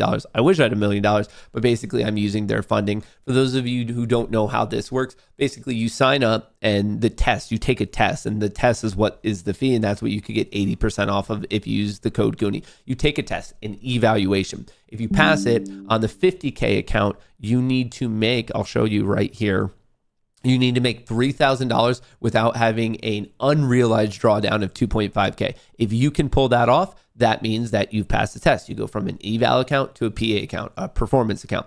Once you have a performance account, that's where you can start making real money. You're going to receive 100% of the first $25,000 per account. When I say per account, that's per individual one. 25K here, 25K here, 25K here. So it's per individual account. And then after the 25K, if you're lucky enough to get to that level, then you're in a 90-10 split with the company where you keep 90%. You could get 2 payouts per month. And then that's for the first 3 months. And then after that, you can start maxing out even more. I obviously read the FAQ, but that's roughly how it works. I'm happy to answer any questions, but I do it through Apex. There's a lot of SIMDA-funded companies. And I think with it, I do want to clarify, it's not easy. Don't sign up thinking that, trading in itself is a difficult thing. So I don't want people signing up thinking, oh, okay, I'm not a profitable trader, but all of a sudden, if I go somewhere else, I'm now magically going to be profitable. You still need to have good trading methodology, good trading discipline. So I don't want people signing up thinking, oh, okay, I'm going from a losing trader right now, and then magically I'm making hundreds of thousands of tomorrow, doing it on that. No, it just changes the risk paradigm. I like it because if I quote unquote blow out, I'm not blowing out my own money. I'm blowing out the fees that it costs me to do this type of stuff. So I like that it minimizes my risk. And that's one of the things that I find helpful with it. So check it out, pinned to the top of chat in the description of the video. I have a lot of fun doing it. And as you can see, if you do it and you're doing it consistently with a good system, and I cannot stress this enough, and you're being disciplined, yeah, you can make quite a bit of money. I don't know how much money this is, but it's probably 3K, maybe 4K. I don't know. But like I said, the biggest thing here is just being disciplined. It's when you hit your trades, you just shut it down. This is it. I'm showing you the biggest tip to be successful on this type of stuff is it's the second that you're done, you just shut it down. Just shut it down. I'm telling you, that's going to save you so much money. It's probably going to end up making you also a lot of money. Just be disciplined. Looks like we might be having a little bit of a fake out breakout team. Did we just pop enough? I was going to say to get the upside gap, but we did on NDX, but not on SPX.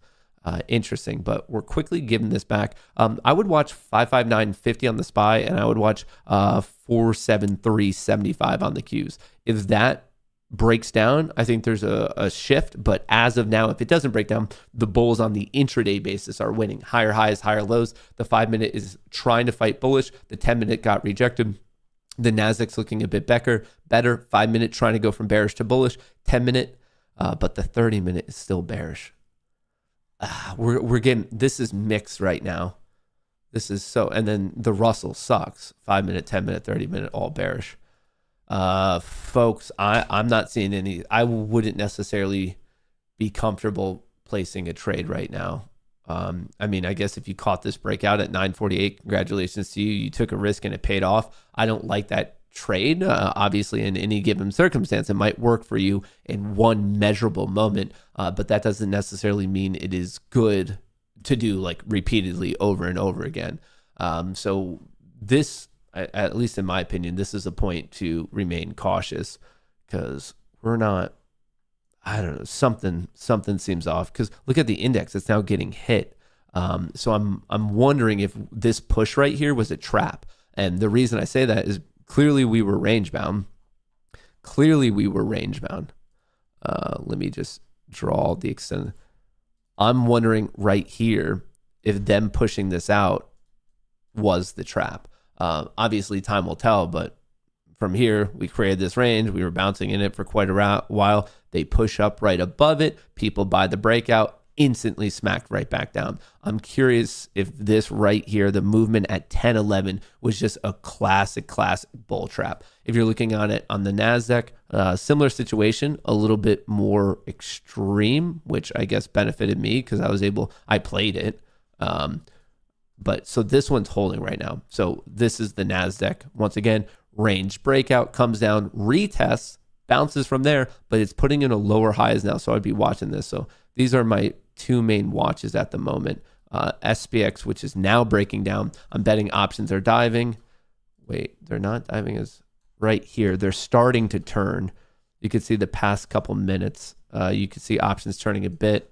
Mag 7 is flat, actually. So the tech sector went from being the weak one to actually now it's the one that's holding up a bit better post that consumer confidence report. So the NASDAQ just got knocked back into its range, while the SPX is battling it out at the bottom of its range. And then for those of you who just want to see the small cap sector, it's just getting its teeth kicked in. So yeah, SPX right here, try to break out, got smacked. Right now it's trying to break down. We might go from a bull trap to a bear trap. You don't know. So just watch and react. Control your risk. Before you get into any trade, before you start fantasizing about how much money you're going to make and your profits and all that, the very first thing you should do, and this is a tough thing to do, I struggle with it literally probably per hour of my degenerate trading life, but you should put in all the effort you possibly can to, as soon as, not even as soon, before you place the trade, you should know what your exit's going to be, especially on the risk side of like, okay, if it goes wrong, visualize it going wrong. At what point are you going to be getting out? And also, are you accepting of that amount of money that you might potentially lose? Because if you're not, that's a great sign to not be freaking taking the trade. But right here, fake out breakout to a fake out breakdown. And now we're all the way back up. This is ping-pongy, folks. Be careful. NDX broke out, came out, retested the breakout, now pushing up a little bit. Just be careful. Be careful. No, we're seeing some tomfoolery. I don't know if we're quite seeing malarkey at this level, but we're definitely seeing some tomfoolery, without a doubt. So I'm seeing equities pick up, a bit bullish there. We still haven't gotten the upside gap fill at 5616. Just be careful for making a fresh low here, because if we make a lower high and then take out this low, that's a true market structure shift. So just be careful of the next time we get out of this range, whether to the upside or to the downside, because I think we could be seeing some movement off of it. According to NDX, the bulls are in control. According to SPX, no one really knows. And according to the Russell, the bears are in control. So depending on what you're looking at, you might have a very different opinion of what's going on right now. Options are currently flat ever since that little pop, maybe giving a little bit back in real time. Yeah, they popped, giving a little bit back in real time. And then the Mag 7, same thing, popped, giving a little bit of it back in real time. So we'll make sure to come back and check this out as things continue to develop. But overall, things shifted at 9:48. The Bears were in control for the first 15 minutes. Then we popped up, and now we're seeing higher highs and higher lows. I am not playing the higher highs and higher lows because the 5-minute is struggling. Look at this on the S&P 500. It's trying to get up, but it's running into a wall. The 10-minute try to get up, running into a wall. The NASDAQ, same thing. It's trying to get going. It's trying to go from bearish to bullish, but it's running into resistance. And when you don't know which way it's going to break, that's just a great time to say, oh, okay, I'll just wait. Just wait. Just wait. You don't need to rush anything. You do not need to rush this. All right. So here, I will set up some breakdown and breakout alerts so we don't miss anything. But I know you guys send in things to react to. So let me do that. But here, I'll set up alerts. I'll set up alerts so we don't miss anything. But there's no sense in us being bored and watch things going sideways. All right, we have that. We have that. Actually, the Russell's catching a little bit of a bid right now. Here, let me drop this to the 3 minute just so it doesn't look as busy. All right, cool. Cool beans. Pushing up a little bit. The index is picking up, but equities aren't. They're lagging a little bit behind. I'm not really sold on this bounce quite yet. I'm looking for a little bit more confirmation. We are getting to the top end of the fake out, breakout, fake out, breakdown, and now we're just back up. Is this going to be the real thing, or are we just dealing with another fake out? Let me get this off the chart. Yeah, we're just, oops. I didn't want that to happen. We're testing right now. We're testing. SPY new high. Qs, if the Qs make a new high, we're also going to be hitting that closing value from yesterday. Will the SPY breakout hold, or is this another fake out? What are we doing? Who's the rube? Who's getting tripped? Is it going to hold? Push right back in. Dude, this might be another crappy, choppy day similar to yesterday. Remember, if you're not seeing a stellar setup, some days it's better to just go outside, get some sun, touch some grass, because as of right now, they're making this one a tough one. They're making this one clearly a tough one. Golly. All right. Where are we at?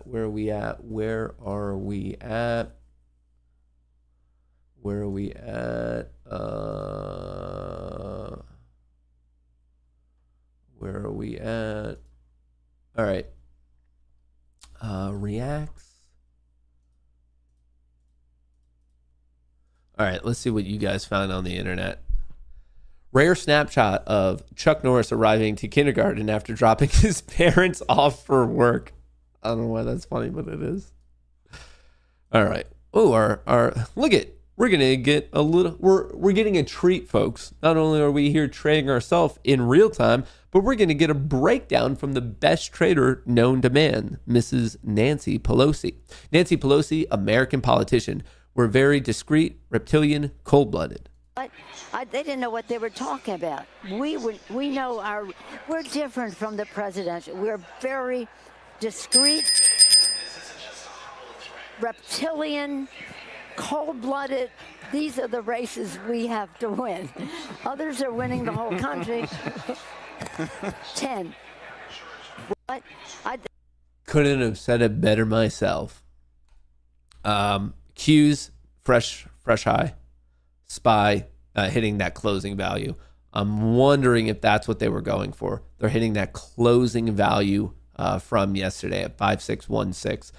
So the reg remove, I'm wondering if they're going to be able to hold this. Obviously, this was a bullish range breakout, but now from the bullish range breakout, we're on to this new problem of will it be able to hold this closing value? 5616. The thing to chat about. Pelosi. She's telling the truth. Breaking 500,000 to 1.3 million illegal aliens discovered on Arizona voter polls. Formed of evidence from the 2020 election about the drop boxes that for example, Maricopa County said that they had over 923,000 ballots that were dropped off of the drop boxes. However, documentation can only account for 189,167 ballots, which means that there's a deficit of 733,000 ballots. That's right. Over 733,000 ballots are unaccounted for. So what have we learned? We learned that the big lie is that this was a secure election. I'm sorry, it was not a safe and secure election. We have so many problems with our process that need to be followed through, and laws need to be adhered to and complied with. All of this evidence has been turned over to the Attorney General. Oh, and by the way, every Democrat voted no in committee. Formed of evidence from... Is this recent? Does anyone else have any other extra color or context on this one of apparently illegitimate voters in Arizona? That's a big number. 733,000. What are the Nelk boys up to? This should be the first woman president of the United States, Harris Walls. Hi. Hello there. Hi, I work for the Harris and Waltz campaign. Take it out. No, I'm going to leave it there because... No, you're not going to leave it there. Oh, why? Because I can't stand them. Do you not support tampons in men's bathrooms? No, I don't support tampons in men's bathrooms. Why? Because tampons are for women. Where are they going to stick it? Up their ass? Get it the fuck out of here. Well, Get it out of my property. It looks good there, though. Wait, don't touch my sign. That's my sign. Don't touch my You're sign. a bunch of fucking communists. You didn't address me by my pronouns. What are you, a he, she? Fucking transgender is what you are. I'm two-spirit. Don't touch my sign. Don't touch my sign. What's your favorite policy of Kamala's? You be up for a quick interview? Yes. Yes. What's your favorite policy of Kamala's? Does she have one? That's a hard one. What's your favorite policy of Kamala's? Her being president. That's your favorite policy position? Oh, yeah. Not How so? technically a Because policy. it covers everything that she defends. I'm really excited for her to restore reproductive rights across America. How do you think she'll go about doing that? I don't know. What a fun question. I don't know. I'm picking and choosing. I mean, I really like most of them. So you have to look at it broadly, right? It's about what she stands for right now. What's your favorite of Kamala's policies? I'm trying to think. Well, actually, more of like, well, you know, what Waltz comes in.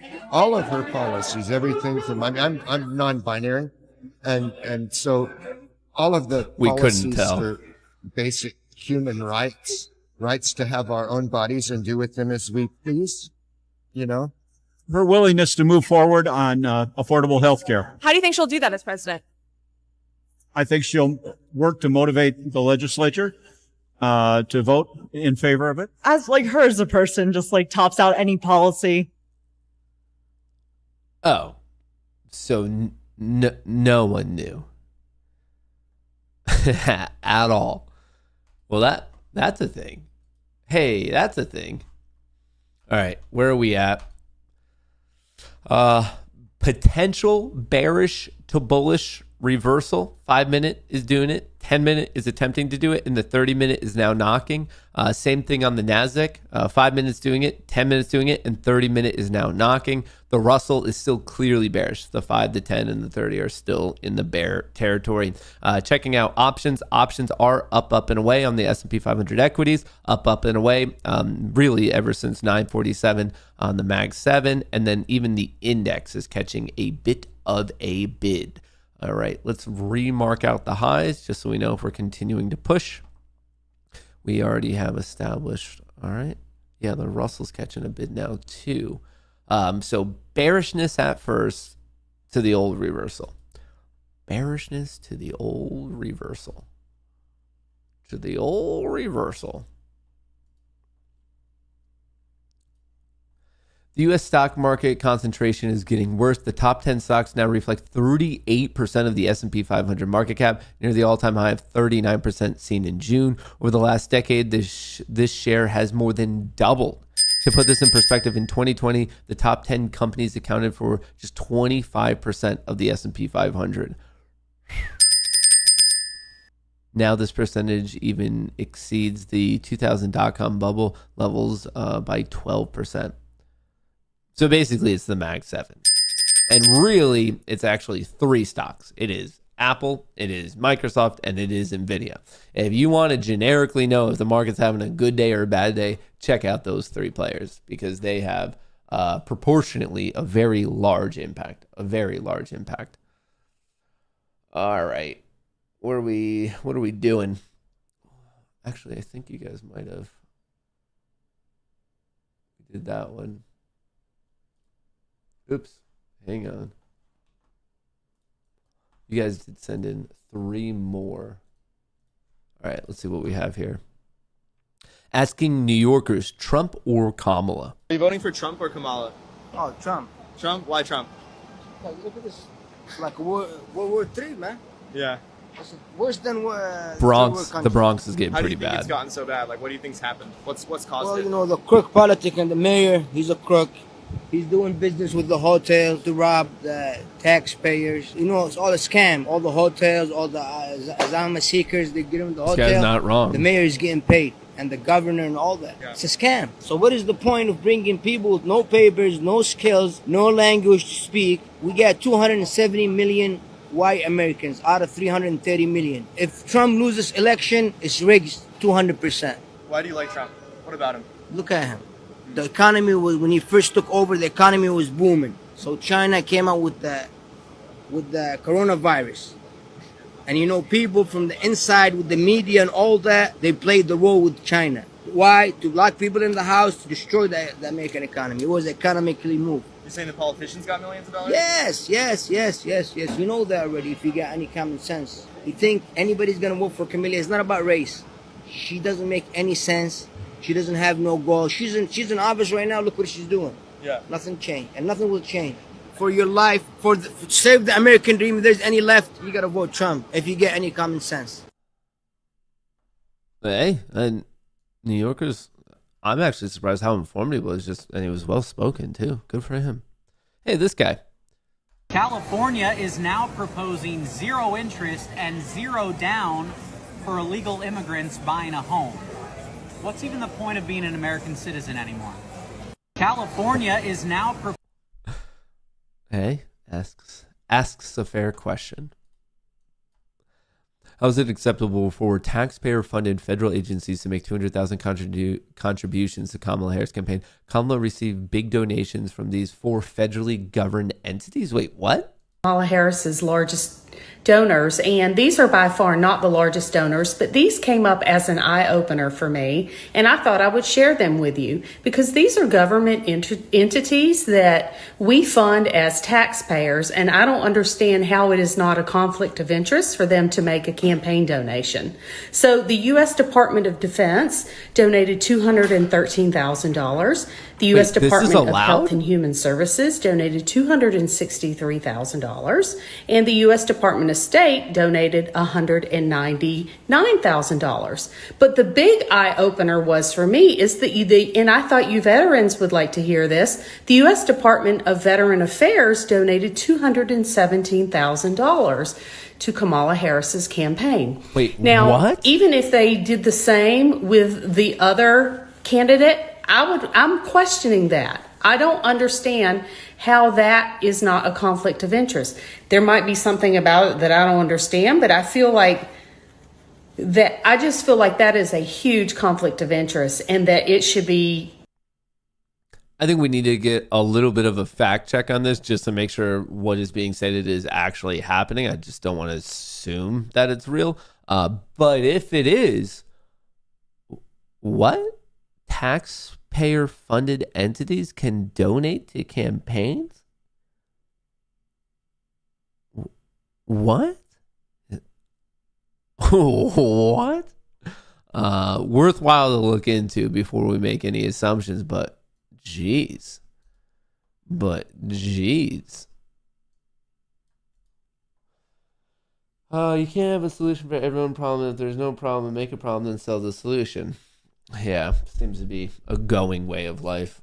All right, I appreciate you guys sending those in. Don't forget, sign up for the Discord. This is the final week before prices go up. Your first month is free if you use that promo code Goonie.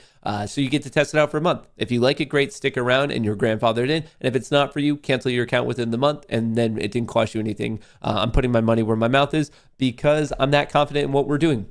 Piper, as of yesterday, is on a 23 trade win streak.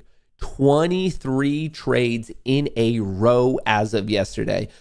So I would implore you guys to all think of this as just a business opportunity. You get more value, more entertainment from being in there than not being in there. As you can see, you can get locked in at $50 a month or $500 for the entire year. And obviously, when Piper's on a 23 trade win streak, obviously playing it appropriately and learning what's going on, and like that's the obvious pitch. But like I really think the value is just in the community there of all the great people in there sharing their own ideas, thoughts, opinions, the cross-pollination of trading concepts and frameworks. I think that's the real value. But obviously from like just a measurable standpoint, Piper's won 23 trades in a row, and you could get that every single day. So is it net profitable? It has been. Will it be in the future? I hope so. I mean, I can't make any promises. But for the people who've been doing it, they're definitely net ahead. At least they have been. You never know the next trade. You never know the next day, but thus far it's been pretty good. All right. Are we missing anything else? Super Microsoft crashes 8% after Hindenburg Research accused the company of accounting manipulation. Hindenburg claims that their 3-month investigation, SMCI. Jesus. Breaking super microcomputer stock, SMCI, very popular semiconductor processing chip play, crashes over 8% after Hindenburg Research accuses the company of accounting manipulation. Hindenburg claims that their 3-month investigation uncovered accounting red flags. They are now short the stock, which is down over 50% from its all-time high. I wonder, is this going to cause issues for the entire semiconductor industry, including some of the heavy hitters, such as NVIDIA? We're live with Benzinga. All right. All right. I guess people are using AI to trade. Zuckerberg's letter proof of the rigged 2020 election. We covered that. What is this one? She's the political view. Kamala Harris wants to build a border wall after telling people for years that walls are bad ideas and don't work. This issue is about a vanity project for this president. Right. And it is a problem of his own making. Right. And listen, when I travel this country, folks have plenty enough problems that they need their president to focus on, instead of a wall that, by the way, because I was a prosecutor for many years, including the Attorney General of California, I specialize on transnational criminal organizations. Yeah. That wall ain't gonna stop them. No.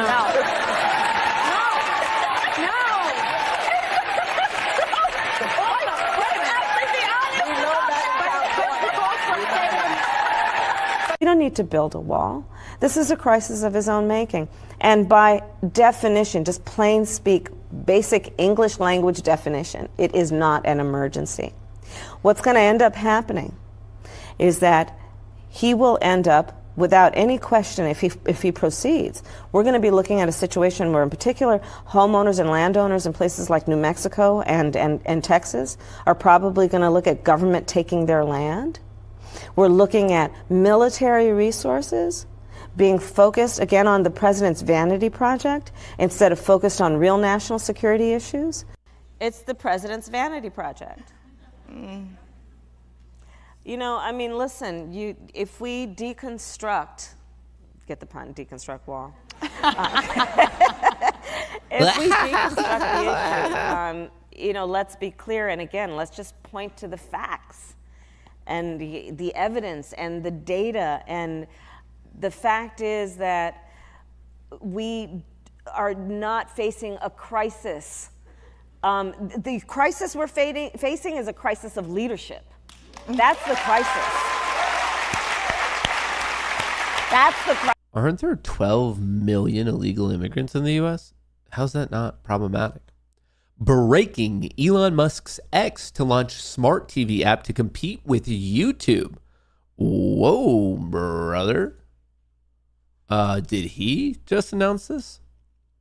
More information. X to launch its own smart TV app. The upcoming X Smart TV app will allow users to watch long-form videos on their smart TVs, providing a more immersive experience. The X Smart TV app will feature a user interface similar to YouTube with sections like trending and For You. It will also include enhanced video search options and the ability to cast from mobile devices to larger screens. The X Smart TV app is expected to be available on most smart TVs, including those for Samsung and Amazon, though a release date is not yet announced.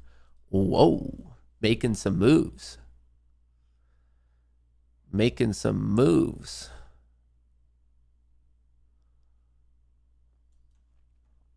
Recent major podcast deals. Dak Shepard, Amazon, 80 million. Kelsey Brothers, Amazon, 100 million. Smartless, SiriusXM, 100 million. Alex Cooper, SiriusXM, 125. And Joe Rogan, Spotify, $250 million. That's a lot of guacamole, my friends. A lot of guacamole. What do we have here? If we believe that the Fed, which has 5.5% interest rates and can cut, it's like they reloaded their gun. And so now we're sitting here and we're saying, hey, the Fed's not out of the fight. The Fed took a water break, right? They went and they got a sandwich. They took a nap. They are fresh, ready to fight. And so if there is a market downturn or if they decide it's time, they're going to fire everything they got, which means the playbook of the second half of 2020 is coming back and asset prices will absolutely rip because now the Fed's going to stimulate the economy. The Fed has not been stimulating the economy and we're still at or near all-time highs. Imagine what happens when they start the stimulation process. I don't think they're going to stimulate though. Like they would have to have really good reason. If she's elected president, Kamala Harris pledges to spend hundreds of millions of dollars on the wall along the southern border, a project she once opposed and called un-American during the Trump administration. Is she just taking all of his ideas? The border wall, the no tax on tips. Is she just looking at it and be like, okay, we're doing that. We're taking those ideas. Those are now our ideas. Jeez. Is this Tulsi Gabbard? Oh, that's 5 minutes. We don't have that much time. We don't have that much time.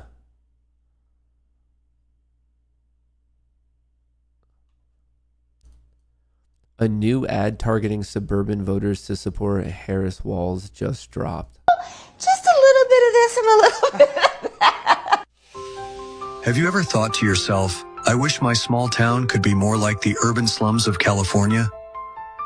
Why can't there be more trash and feces on the streets of this sleepy little town? Well, we've got the solution. Dipshizzy. By voting to install Dipshizzy, you can help every small town in America become more like the dumpster fire that are the cities of California. Dipshizzy won't just destroy small towns either. It works wonders in the countryside too. By pushing socialist economic policies, Dipshizzy can rapidly create inflation, making everything more expensive. Ask yourself if Dipshizzy is right for you and your community. Because why settle for the good life when you can have a California dumpster fire? Dipshizzy is not intended to treat, prevent, or cure any disease. In fact, Dipshizzy will probably make your life much worse. Side effects of Dipshizzy include overdrawn bank accounts, illegal immigration, and communist-style government. Consult with your father before starting Dipshizzy. Do not start Dipshizzy if you enjoy the First or Second Amendment. If you're a dude who likes to wear thongs, Dipshizzy may be right for you.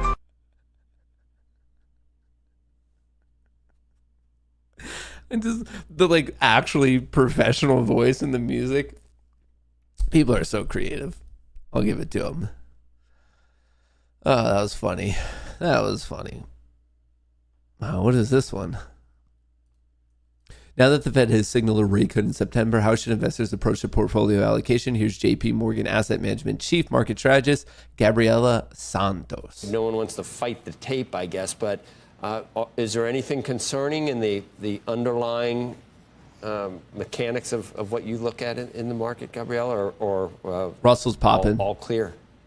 So I would say it's never all clear. When we think about the risks these days, it's really two-sided.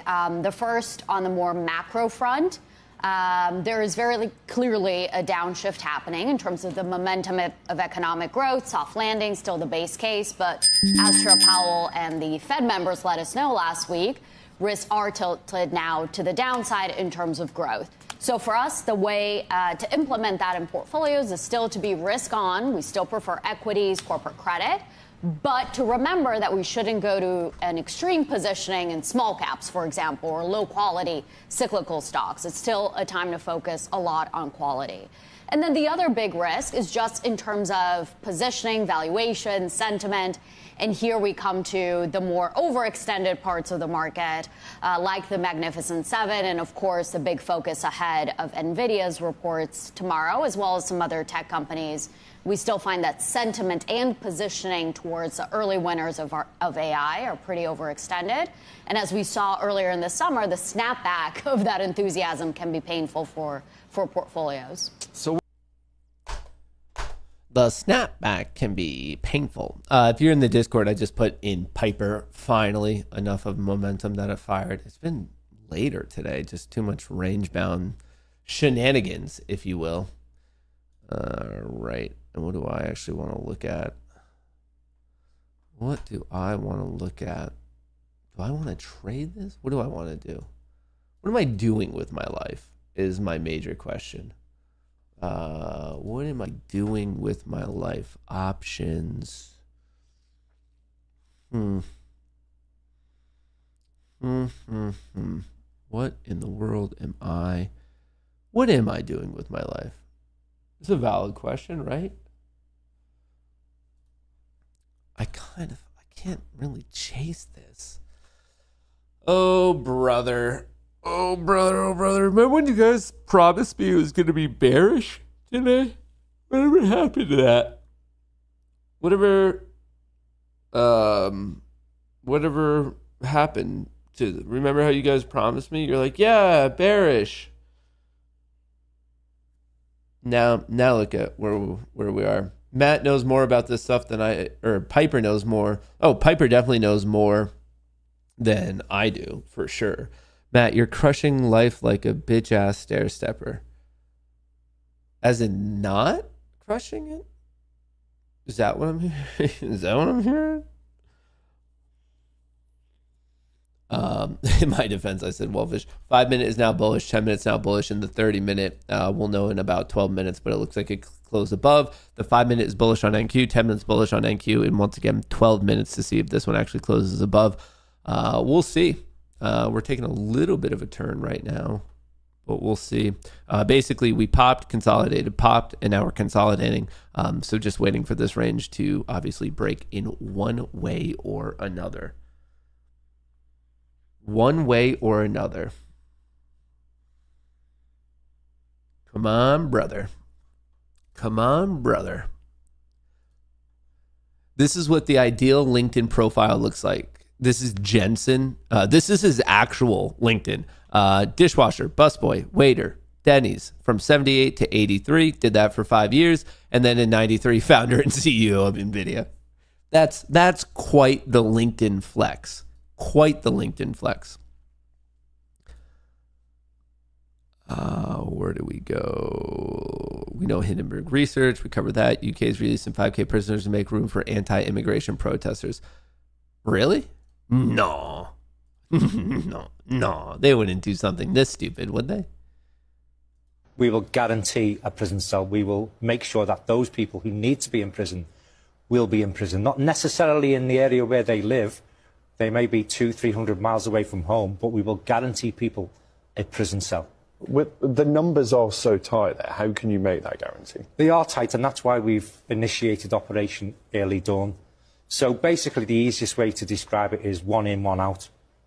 So as people get released, we can then pick up people from police cells and take them to court, and we will triage that 3 times a day. We will guarantee. The UK is releasing 5,000 prisoners to make room for anti-immigration protesters? Don't they have people like getting stabbed on the streets there? Isn't there something more serious that they should be looking? What do we have here? Everyday prices are too high. Food, rent, gas. back to school clothes. That is called Bidenomics. A loaf of bread cost 50% more today. Ground beef is up almost 50%. There's not much left at the end of the month. Bidenomics is working. The price of housing has gone up. It feels so hard to just be able to get ahead. And we are very proud of Bidenomics. Was that a real ad? Harris flip-flops on building the border wall. Are they just now at this point running on the same thing? Wait, what is this one? Describes American companies doing business China as being bad relationship. RNC sues Detroit, alleging city did not hire enough Republican poll watchers. Or what else do we have going on? What else do we have going on?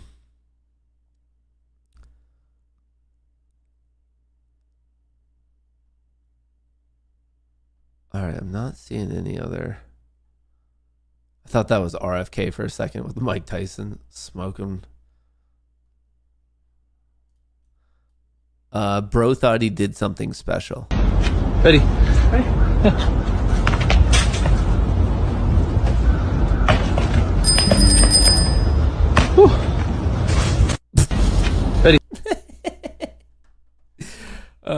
Spy new high, Q's new high. Oh, that slip at the end. I don't know why that's so funny. It's so funny. Oh, brother. Oh, brother. Oh, brother. Oh, brother. Oh, brother. Oops. My apologies. Mag 7 options going. Equities going. Index flat. Do I really want to make a trade right now?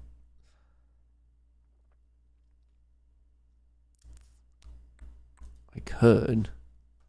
I probably should. Oh, brother.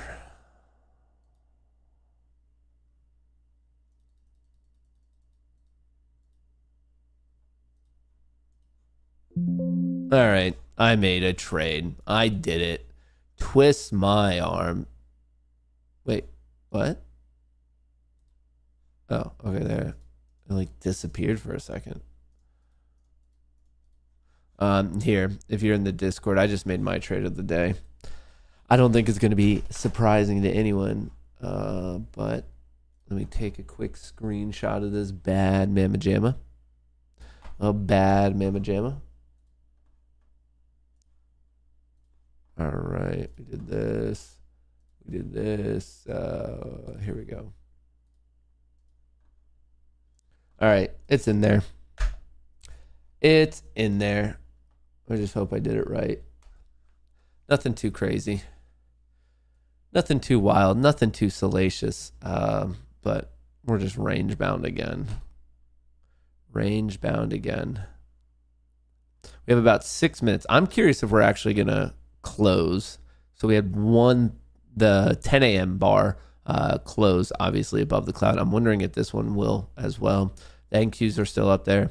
The Russell is clearly, the Russell just got smacked at the 5 minute. The 5 minute tried to break out, smashed. The 10 minute didn't even get close. The 30 minute didn't get close. But yet with the S&P 500, 5 is now bullish, 10 is bullish. In the 30 minutes testing, the 5 and the 10 are both bullish on the NQ. And once again, 30 minute testing. So very different price action between over the past couple days between the SPY, the Qs, and the Russell. NVIDIA, it's up. Apple's in the green. Meta's in the green. Can you show us in here? No. That's what the Discord is for. I mean, once in a while I do, but you can get into the Discord for free. Just use that code Goonie, dude. You can be there. You can get access.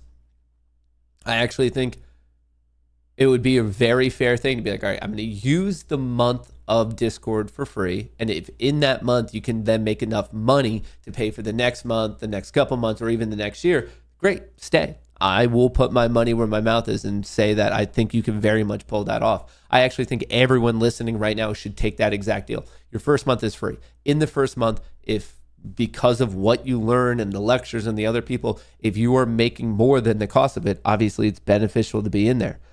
So highly recommend it. Highly recommend thinking about it exactly that way. And for those of you who are maybe having a tough time finding the link here, I'll pin it right now. But to clarify, this is your final week before prices go up. So if you want to get grandfathered into a better deal, you can do so. Just make sure you are on that deal before the date comes. So whether you want to do it monthly or yearly, just make sure you are on the proper thing. The signals don't add up to me. What part of the signals don't add up to me?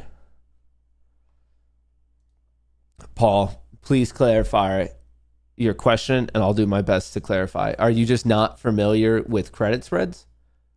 Because if you are not familiar with credit spreads, luckily for you, there's a bunch of videos that I already have in there explaining exactly what credit spreads are and how to trade them and that. I mean, just look in Discord guide. But if there's other aspects of it that are confusing you, I mean, ask me. I'm right here. We're chit-chatting. But if it's simply you just not knowing what credit spreads are, that's fair. I mean, they're not, at first they're kind of confusing, but that's exactly why we have the videos in there. There's many pre-filmed lectures. There's an entire Discord guide that I have a write-up in. So that's there for you. That's the whole point of it. It's in there. Watch the video right now. Watch it on double speed. Watch it. But yeah, credit spreads, for those of you who don't know, credit spreads are the best way I could explain it is it's like sports betting when you're betting on the over or the under for the score, or any over under bet. When you are playing credit spreads, not debit spreads, credit spreads and debit spreads are the exact opposite of each other. And there's different mathematical things you need to consider. But with credit spreads, it's literally over under bets. Do you think we're going to be above a certain value or below a certain value? That's it. It doesn't matter anything. It doesn't matter if you're above it or below it by a cent. It doesn't matter if you're above it or below it by many, many dollars. Credit spreads are for people who want to turn the stock market or any market into sports betting, and just think over under. That's all credit spreads are. Is if you think it's going to be above a certain value, you basically get into a put credit spread. If you think it's going to be below a certain value, you get into a call credit spread. That's simple. That's all it is. Above or below. Do you mean, Paul, do you mean you don't understand? I mean, the Piper signal one is pretty well explained. The one you sell, the one you buy, the value it's traded at. How do you think NVIDIA's earnings are going to go? I don't think that's the right question. Whenever it comes to any earnings, everyone and their mother tries to predict earnings, but I think it's the dumbest thing ever because everyone ends up being 50-50. Like there's no real advantage for you trading before earnings. Maybe if you want to do a tasty trade-esque thing where if you think volatility is juiced and you want to get into a credit spread, okay, I get that. But you're really not playing the earnings. You're obviously trading around the earnings, but you're really playing volatility crush, which is completely different than having a bullish or a bearish bias on the earnings themselves. Right now, volatility gets so juiced up that buying calls or buying puts is actually kind of mathematically dumb. If you're going to play it at all, and I'm not a fan of playing it, but if you're going to play it, you should be selling premium. Once again, you should be selling calls. You'd be selling puts. Take advantage of volatility crush. Volatility is going to be really, really juiced. And then right after the earnings, the next day and the day after that, their volatility will just get crushed. So you just play that volatility crush. That's the way you should mathematically do it. Credit spreads were terrifying to me until I jumped in and tried. Now they're my favorite way to trade. Oh, I agree. They are the way that everyone should trade. If anything, I think people should be in terms like, you know how you have to get the level clearance to trade different options? I think level 1 should be credit spreads. And then level 2 should be long calls and long puts. I think most people should be forced into doing credit spreads as a quote unquote lower level thing before they can go long calls and long puts. Your statistical chance of making money and protecting your downside is extraordinarily higher than it is when you're engaging in credit spreads than when you're just long calls or long puts. I know it seems, I've been where many of you listening to this are right now, when you're like, hang on, that's an advanced option trading strategy, and it seems daunting, it seems tough, and it seems confusing. I am promising you, the second you start figuring them out and doing it, by the time you get to the top of it, because it is a little difficult to wrap your mind around, as soon as you start doing them and like executing a few, you're then going to be at the point you're going to have the thought of, oh, wow, how did I not know what this is? This is actually incredibly simple. And you're going to realize that your life is way easier. Instead of sitting there, you're like, oh, are we going? Oh, and like dealing with theta and volatility crush and all that, your life will be easier. As a trader, your stress levels will go down and your profit levels will most likely go up. And I promise you that I know it seems challenging, but if you dedicate one weekend of your life to learning what they are, at the end of that weekend, you're gonna be like, oh, why was I afraid of this? Why was I confused by this? You're gonna actually realize it's super easy. If you can understand the concept of sports betting, where you're like, oh, okay, whatever, a football game and over under on the total score. If you understand how those bets work of, oh, okay, the line is at 50 points, so I think the score is gonna be more than 50. If it is, you hit. If it's not, whatever. Or if you think it's going to be below 50, if you can understand over-under bets in sports gambling, you can understand credit spreads. They are exactly the same thing.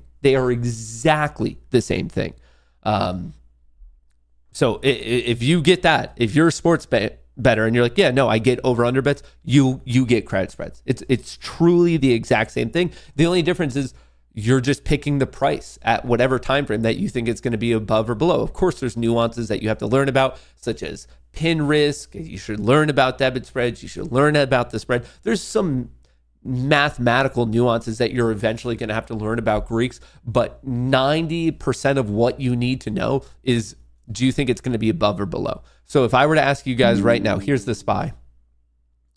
The SPY's right here. We're trading, here's the intraday chart at 561. We're trading at 561.71.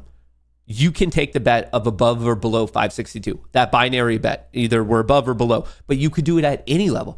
For today, you can say, oh, I think it's going to be above or below 563. You could take it at 564. You could take it at 565. You could do the same thing down here at 560. Do you think it's going to be above or below 560 at 4 p.m. today? It's honestly that simple. 559. 558, 557. You can pick whatever. The way you can change your lines when you're sports gambling of, oh, okay, I actually think it's going to be a little higher, a little lower. You can change the line. You can do that in the market. You don't have to go right at the money. Of course you can, and it's just going to change the probability. But my point to you is especially to retail traders, trading is pitched as the concept of, oh, you need to get some directional thing and then juice it up with like zero DTE options and hope it goes and goes and goes. You don't have to do that. If you want to be the person who's like, you know what? I don't care where we're going to go, but I feel confident we're going to be above 560 by the time the bell rings today. You can take that bet. You would engage in what's called a put credit spread. You would sell the 560, you would buy the 559, and then you're in the put credit spread and you get the money. It's probably worth, I don't know, $15, $20 right now, and you'd be risking 80. So you're going to get $20. You'd be risking 80, as in that's your max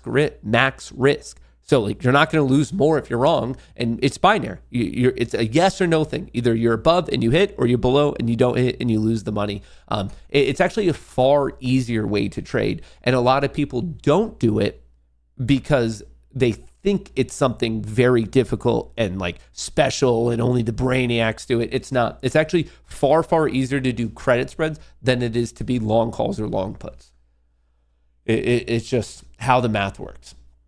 So yeah, if you want to learn about that, that's the major thing it's part of what we do in the Discord. The other part of what we do is right now a lot of discussion about systematic trading. And then we just also have random conversations of like maybe long-term investing and that type of stuff. But like I said, test it out for yourself. The first month is free as long as you put in the promo code Goonie. So come here, it's pinned to the top of chat. Just enter Goonie, make sure you apply it. And when you're checking out, just double check that it is there. Goonie, your first month's free. So if you don't believe me, if this sounds too good to be true, put in that code Goonie. It's there.